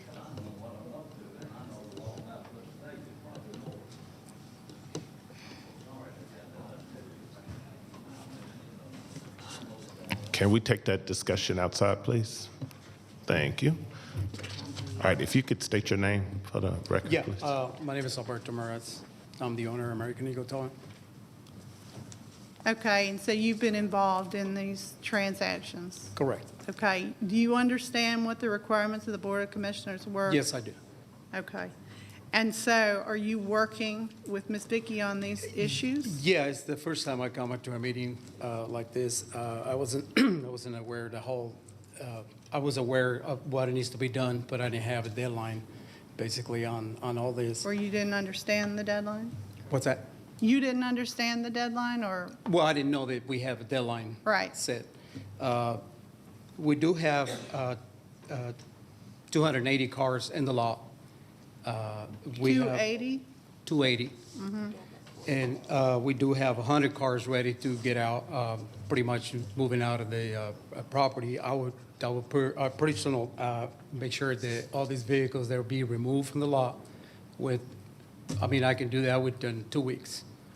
You can get 100 vehicles off the lot within 2 weeks? Correct. Okay. A lot of these cars are ready to be sold. The reason is they're not being sold because nobody's buying other vehicles. We try to clean up as much as possible at pretty much cars that they don't need to be in the lot in the time. We have 220 cars filed with the court. That's why you see a lot of cars that have been out here, they've been out there for quite a long time. A lot of times the process has been slow ever since COVID. So we had to kind of redo these cases on these vehicles. We do have it in the limbo, what I call, the court hasn't give us up all the information on this vehicle. So once we do a file on these vehicles to be, So can what do be you, removed. I'm sorry if I could interrupt. What are you doing with the court? We file for abandonment vehicles, So you have filed how many applications for abandonment of vehicles? 220 cars. You have 220 cases filed for? Correct. They're in the system from the court, but they haven't really given us an answer. A lot of these vehicles, we file it twice or sometimes 3 times. What happened is the law changes in 2019 to 2020. A new system came and took place, so we had to kind of redo these vehicles every time. So the process has been slow for us to get these cars moving quicker as possible. So we have those cars in the limbos that we. So let me ask you this question. Can you prove to us that you have 220 cases filed over there? Do you have evidence that you can present? Correct. I got a paperwork that they're on the system, they're filed with the court. They got case numbers and the days that we file up on. We do have, I can't do nothing with these vehicles. I cannot get rid of them. I cannot sell them. So that's the reason that we have these vehicles in the lot. To me, the ones that the 100 cars that we had ready to be out is the ones that we already got the paperwork on. And we haven't, the system been moving ever since last year. Oh, actually this year has been moving quick than usual. So that's, I'll pretty much just get these cars out as soon as possible. So question, you said you have 100 cars that you can move in 2 weeks. Yeah. Okay. Then you have an additional 220 pending? Yeah, there were 220, yeah, we had 280. I was guessing it's 100 cars in the lot. I don't have the number. They're ready to be sold. Okay. So- Because those have already cleared the court system? Correct. Okay. So does that leave you 120 in the court system? Yeah, around there. Okay. And so if you got rid of 100 in 2 weeks, that takes you to 180? Yeah, And what is the goal? 150. Okay. And so do you have to wait for the remainder of those cases to clear? Correct. Just once I get the remaining on that. And in what time frame could you clear another 30 cars? It's hard to tell, I mean, as far as which ones, the ones in the court? Well, I mean, if you got 280 and you take away 100, then that's 180. And if you're trying to get down to 150, how often are these cases getting cleared through the courts? They clear up every week. So can you move them as soon as they get cleared from the court? Yes, I do. Okay. Mm-hmm. So Yeah, I can't do the part. I just, like I said, I wasn't ready for this. As far as I know, that we need to get these cars out, but I'm Yep. kind of getting the process. We did last week, we did a count on some of these vehicles that we have, and really, I need to have the space for me to finish up the asphalt, going back to the asphalt area. Because the reason is, if I don't have a space for me to get the asphalt going, so I had to remove some vehicles for me to get it in the room. okay, so for the 180 to move, though, you can arrange for Correct. pickup, removal, et cetera. Correct. They will And be then off of the lot within 2 weeks. Yeah. Okay. And I have a machine that we had in-house, so we can engrade all these. I heard the gentleman, Mr. John, about saying that we can do the mill. The mill has been holding up real well because we got pressure. I have experience on the asphalt side too, that I can started doing it. We started doing it, hot asphalt on the front. We started doing it to test all this equipment. So I do have prepared for that. You have some mill work done that can be inspected to see if it is acceptable to the county? Yes, we do. I mean, it's top dress with all that. Has it been inspected? Well, I mean, no, nobody has been But inspected. you could offer an inspection of it. And if it is not sufficient, can plans be made, Vicki, for Yes. hard surfacing that's compliant with the county's requirements? Yes, ma'am, with Barry Miller's guidance. He's already given us. Okay. Can I, let me, just one step further than that. So it sounds like you have a plan, you're removing cars to Correct. do the milling. Correct. So I have to ask, is that in anticipation of this parking plan? Because if you are putting down this mill in certain areas, do you, owning the towing company, I'm sure you have experience there,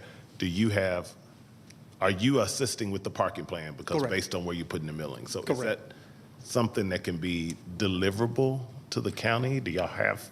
Oh, yeah. I mean, yeah, I mean, it goes hand to hand. What are we doing? What are we missing? If I got plenty of vehicles, I cannot be able to work on the actual ground.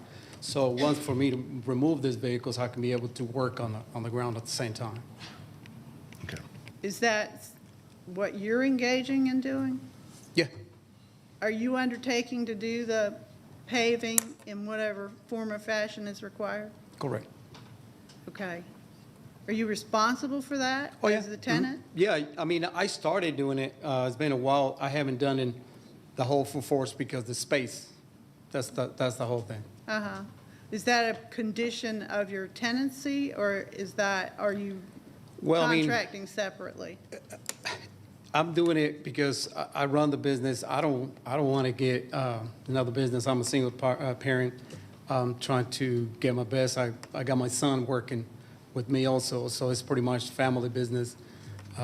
So I'm trying to get this business taken off and keep it going. So I don't want to lose what we had established over time. Okay. And so you are personally engaged in those activities? Correct. And do you understand the requirements of the Board of Commissioners for those activities? I do. Okay. And so, per the chairman's remarks, you are removing the vehicles and then engaging in putting the pavement down? Yeah, I already started. I mean, I don't know if the county, when they went out there, they see this more open space. You see more open space than usual. Like I said, I wasn't aware of the whole situation, we need to move these vehicles, but I wasn't aware of, like I said, it's the first time I've come in here and observed And what's I'm going sorry, on. your name is what again? Alberto Alberto. And your last name? Moraz, M-O-R-A-Z? M-E-R-A-Z. M-E-R-A-Z. Okay, and how long is your contract?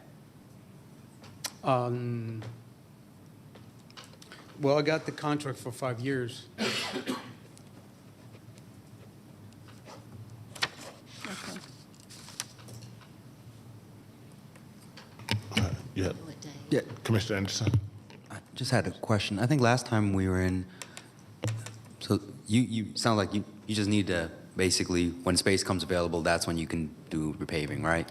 What is the question again? Whenever space becomes available because a car got taken off, that's the time at Correct. which you That's- do it. that's how pretty much It's I've not been doing it. practical to move everything off and then bring it back on, right? Correct.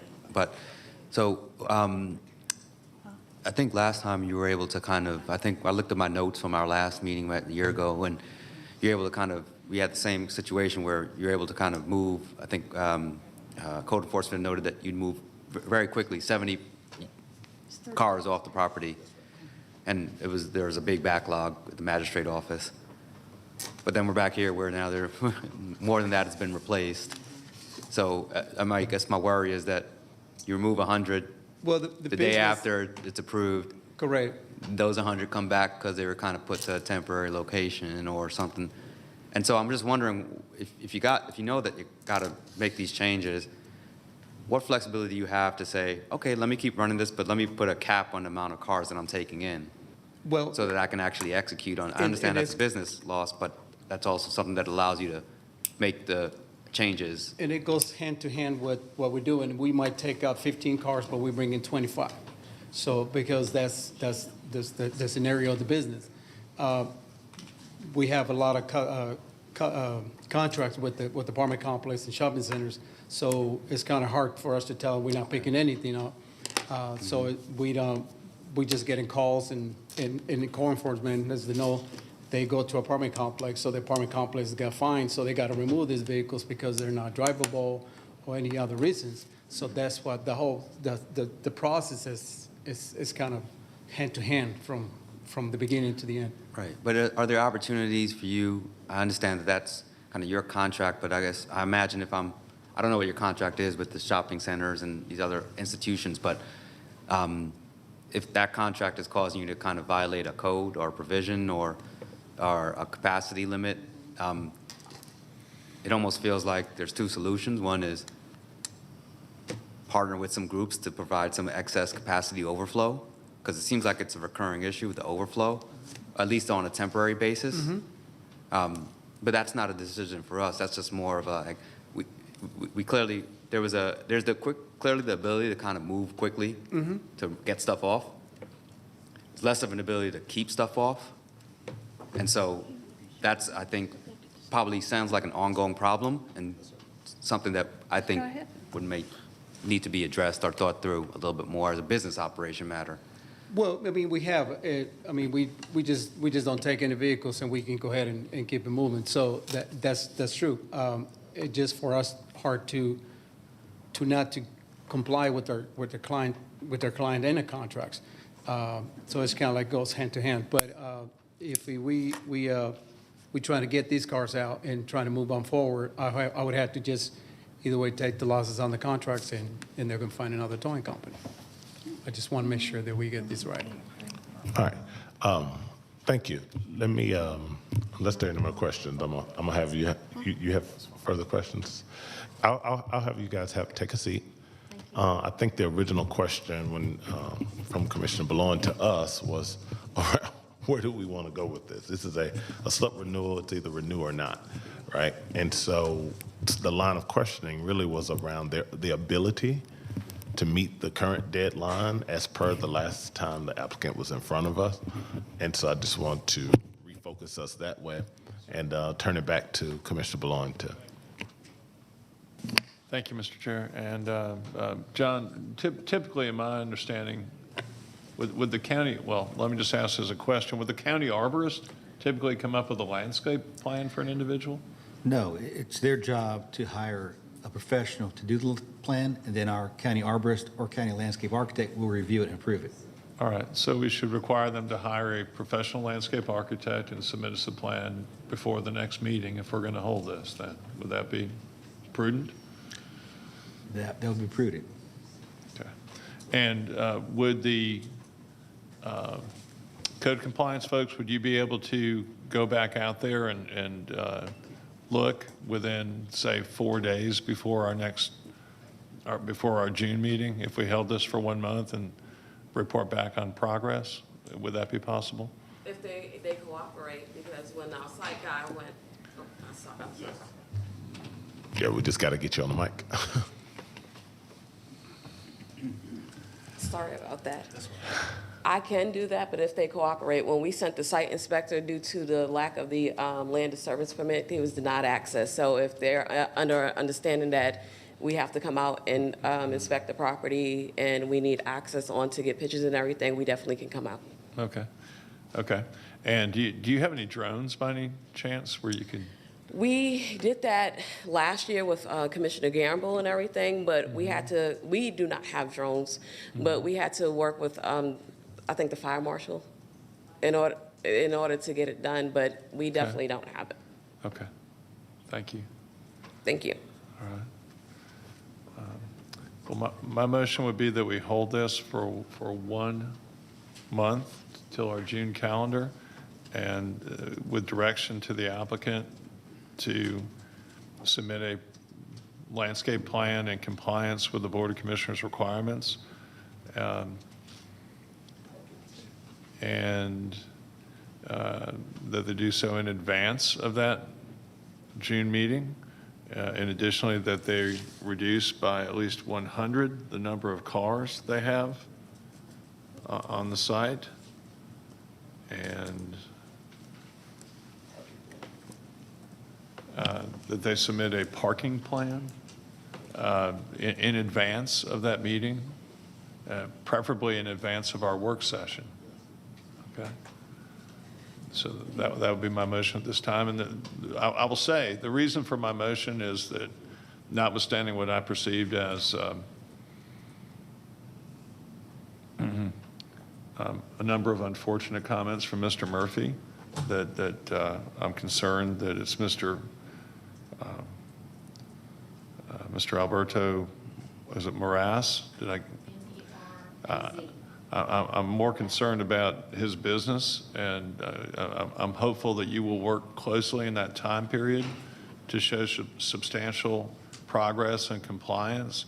And I do understand that the courts have been backed up and are coming out of a period where, due to COVID, that they were backed up, and I'm hopeful you're able to show the county an ability to meet their requirements on the maximum number of cars out there. So that would be my motion. I'm sorry, almost. Just to clarify your motion, Commissioner Bloin, your first condition is you wanted a plan submitted to the Planning Commission in advance of your hearing? Yes. Can we actually get a date certain on that? Certainly, if you'd like to suggest one. Okay. So your next hearing would be the June the 6th. How about the plan be submitted to the zoning office by noon on May 30th, which is 1 week before your hearing? Okay, I see the applicant nodding her head approvingly, so yes. Okay. And regarding the removal of cars on the property, I believe Alberto stated there was 280 cars on the property.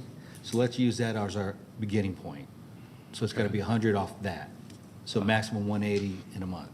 Okay, and by shall we say, state a date certain on that as well? Yes. Okay, what do you recommend there? Same thing. May 30th, okay, 2023. And just the May 30th, that week, that gives enough time for code enforcement to go out between the Yeah, hearings. then we have code enforcement go out the following day to verify the things. Okay. So we'll have code go out there on May 31st. Okay, got it.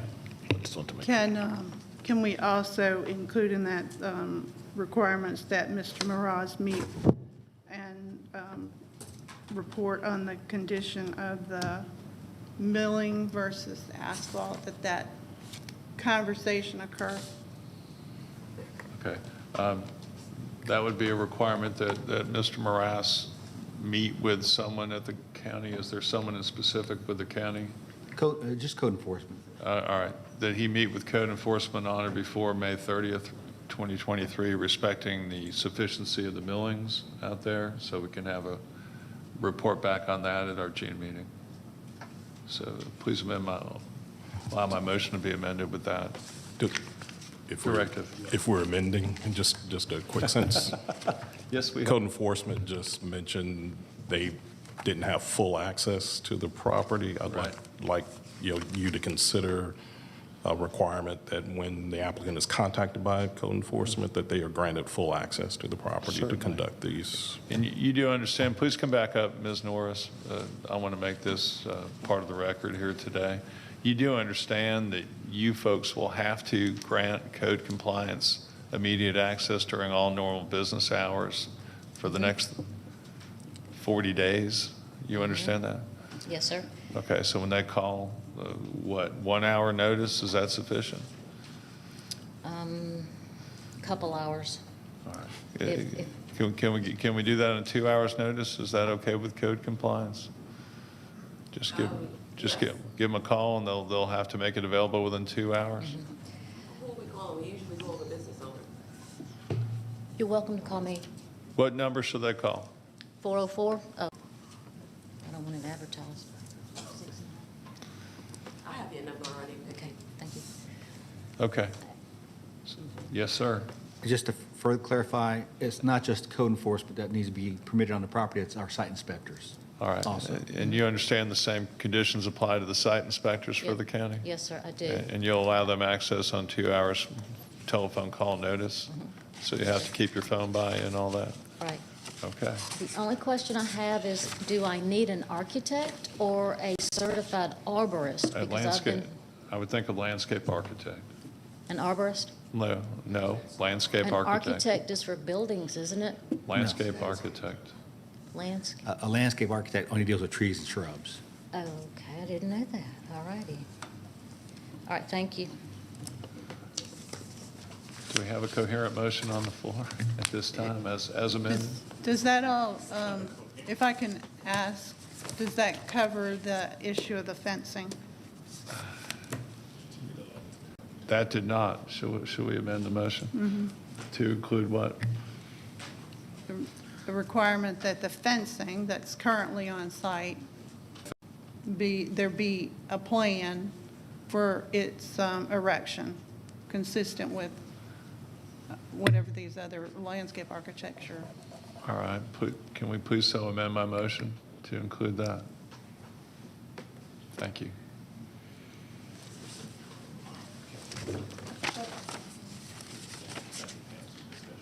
Second. Okay, we have a second of the motion from Commissioner Hughes. And then we're going to bring it up in discussion. For discussion, question about the fencing. The fencing has been on the property. To help me understand, it's my understanding, were we waiting on the district commissioner to approve the plan and that's why the fence cannot be erected? I just need some clarification on the fencing, because the fencing is there, sounds like. And Well, I think we'll have to hear from code enforcement again. Is it part of the landscape? I think it's part of the landscape plan. Okay, for clarification, it was stated in the zoning stipulations that final landscape plan be approved by district commissioner in the next 60 days. Landscape buffer can be a combination of fencing, landscaping, or supplemental planting to be completed within 6 months from date of approval. They're not allowed to do anything to the fence or the buffer without the whole plan being approved by the district commissioner. And that's why I had Officer Miller tell them do not install that fence, because it was not approved by Commissioner Gambrill. yeah, no, that's what I remember in the testimony, and I just wanted to, in discussion, say, we can have that part of the amendment, but they have to see a plan. They can't just erect that fence yet. So I want to. So I believe the motion should be amended again to delete any reference to fencing other than that it be included within the landscape plan. Does that make sense? Any further discussion on the amended motion? Your second still stands. I'm looking at you guys. Did y'all get that? It's a lot of pieces. All right. If there's no further discussion, let's call the question. Okay, a vote of 5-0, approved to hold for 30 days with respect to all the different stipulations we added to that motion. Thank you. Okay, last item on today's agenda is an other business item for other business item number 17 of 2023, which is to consider a variance to the Mapleton form-based code to allow a 3-story building in lieu of a 2-story building, and to amend the stipulations for other business item number 44 of 2019 to allow 16-foot and 20-foot townhome widths for Create Homes LLC regarding property located at the northwest intersection of Fontaine Road and Carroll Circle in land lot 35 of the 17th District. Is the applicant present? Let the record show the applicant is here. Is there anyone here opposed to other business item number 17? No. Let the record show there's no one opposed. Would the applicant please come forward to be sworn in to present their information?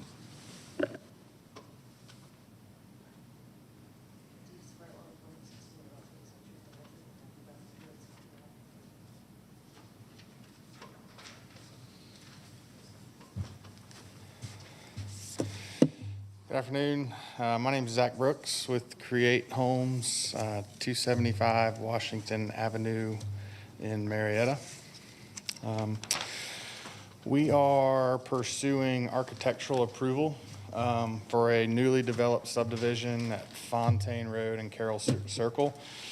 We're not the developer. We're under contract to purchase finished lots, just kind of working through architectural approval as a component of that during our due diligence. And then given it's in the Mapleton form base, that's what brought us here to planning as another business item. Briefly what we're asking for, the subdivision was planned and developed as an 18-foot wide, 2-story townhome with no garage and just parking spaces behind the unit. Us as the builder are trying to come in and do what we feel like is the best job for the subdivision and the community around it. The plan that we came up with was to stay within the developed footprints of 18 by 50. We're asking for the 16 and the 20-foot unit widths and going to 3-story. What that allows us to do is add an attached garage to all units. The 16-foot would be a 1-car garage unit. The 20 would be a 2.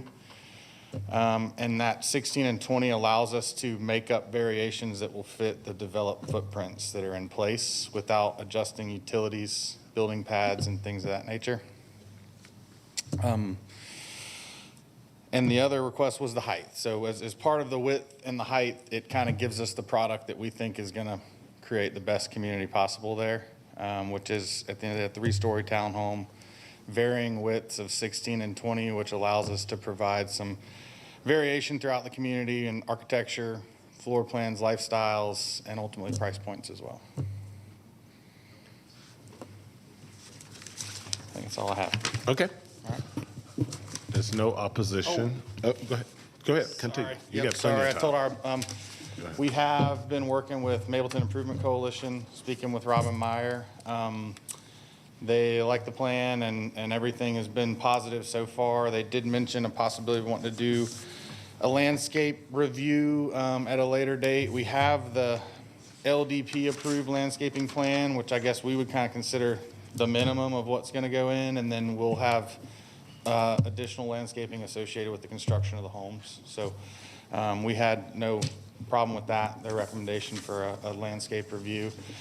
We've also spoken with Commissioner Sheffield regarding the plans, and she gave positive feedback as well. She had mentioned possibly wanting to just look at water tabling the sides of the buildings. That's not currently shown on our architectural renderings, but it is, again, something that we have no opposition to and are happy to that conversation. That's it. Thank you. Thank you. All right. This is in District 4, and so Before you leave, since there's no opposition, you may want to just hang tight to any questions. Commissioner Hughes, you for discussion. Thank you, Chairman Vaught. Just real quick, I was aware of the additional architectural feature that Commissioner Sheffield was interested in. The water table sounds like you're open to that. Yes. The question about the garages, I know you're now incorporating garages in each of the units, the one-car garage units. Just a question about how much driveway is, I guess, behind that. Would another full-size car be able to park? Yes. Behind So without being in any travel area? Or yes, and we've actually spoken with Mr. Byrd at the Fire Marshal's office as well, and Mr. Peterson, Terry, regarding parking. We're not quite, so right now it's planned for an 18 by 50 foot footprint. We're actually going to be about, the 16s and the 20s will be about 41 to 42 feet. So we'll have increased driveway length. I think we're going to be somewhere in the 23 foot range, but greater than the 22. Gotcha. Okay. All right. And then my other question is guest parking.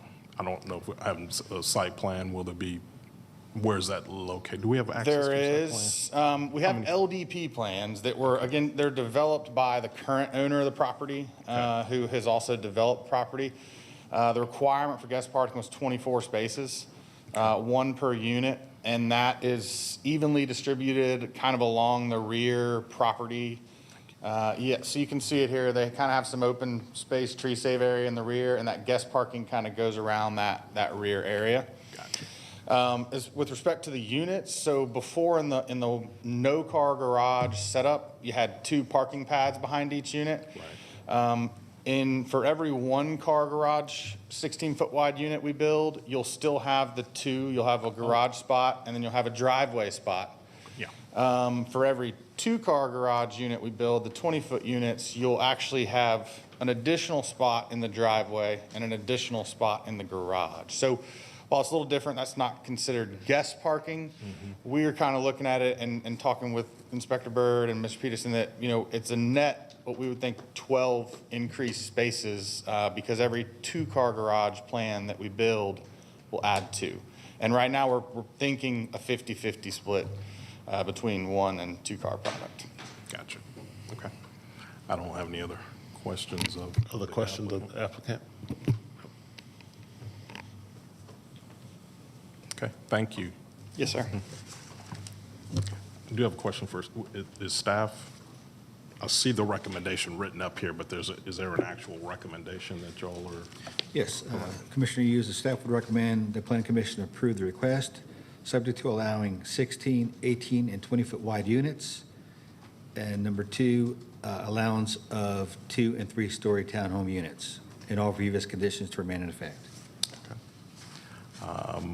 I agree with staff's recommendation and analysis, so. And put that on consent. And in addition to those conditions, would recommend we add this to consent. And that would be my motion. Second. I have a second from Commissioner Anderson. Is there any discussion? If not, let's call the question. So by a vote of 5-0, we recommend approval of other business 17, along with, and also to add this to the consent agenda. All right, that brings us to our commission's other business, some approval of some minutes. First, the minutes of the zoning hearing from April 4th, 2023. I'll entertain a motion to approve those minutes. So moved. Got a second? Second. Sorry, by Commissioner Hughes. If no discussion, call the question. Mr. Chair, I'm abstaining because I was not present. Okay. So by a vote of 4-0 with 1 abstention, those minutes are approved. Okay, and then the second minutes are from the April 24th agenda review work session. I'll entertain a motion to approve those minutes. Move to approve. Thank you. Do I have a second? Second. Second from Commissioner Ballon. No discussion, call the question. Those minutes are approved by a vote of 5-0. With that, we are adjourned.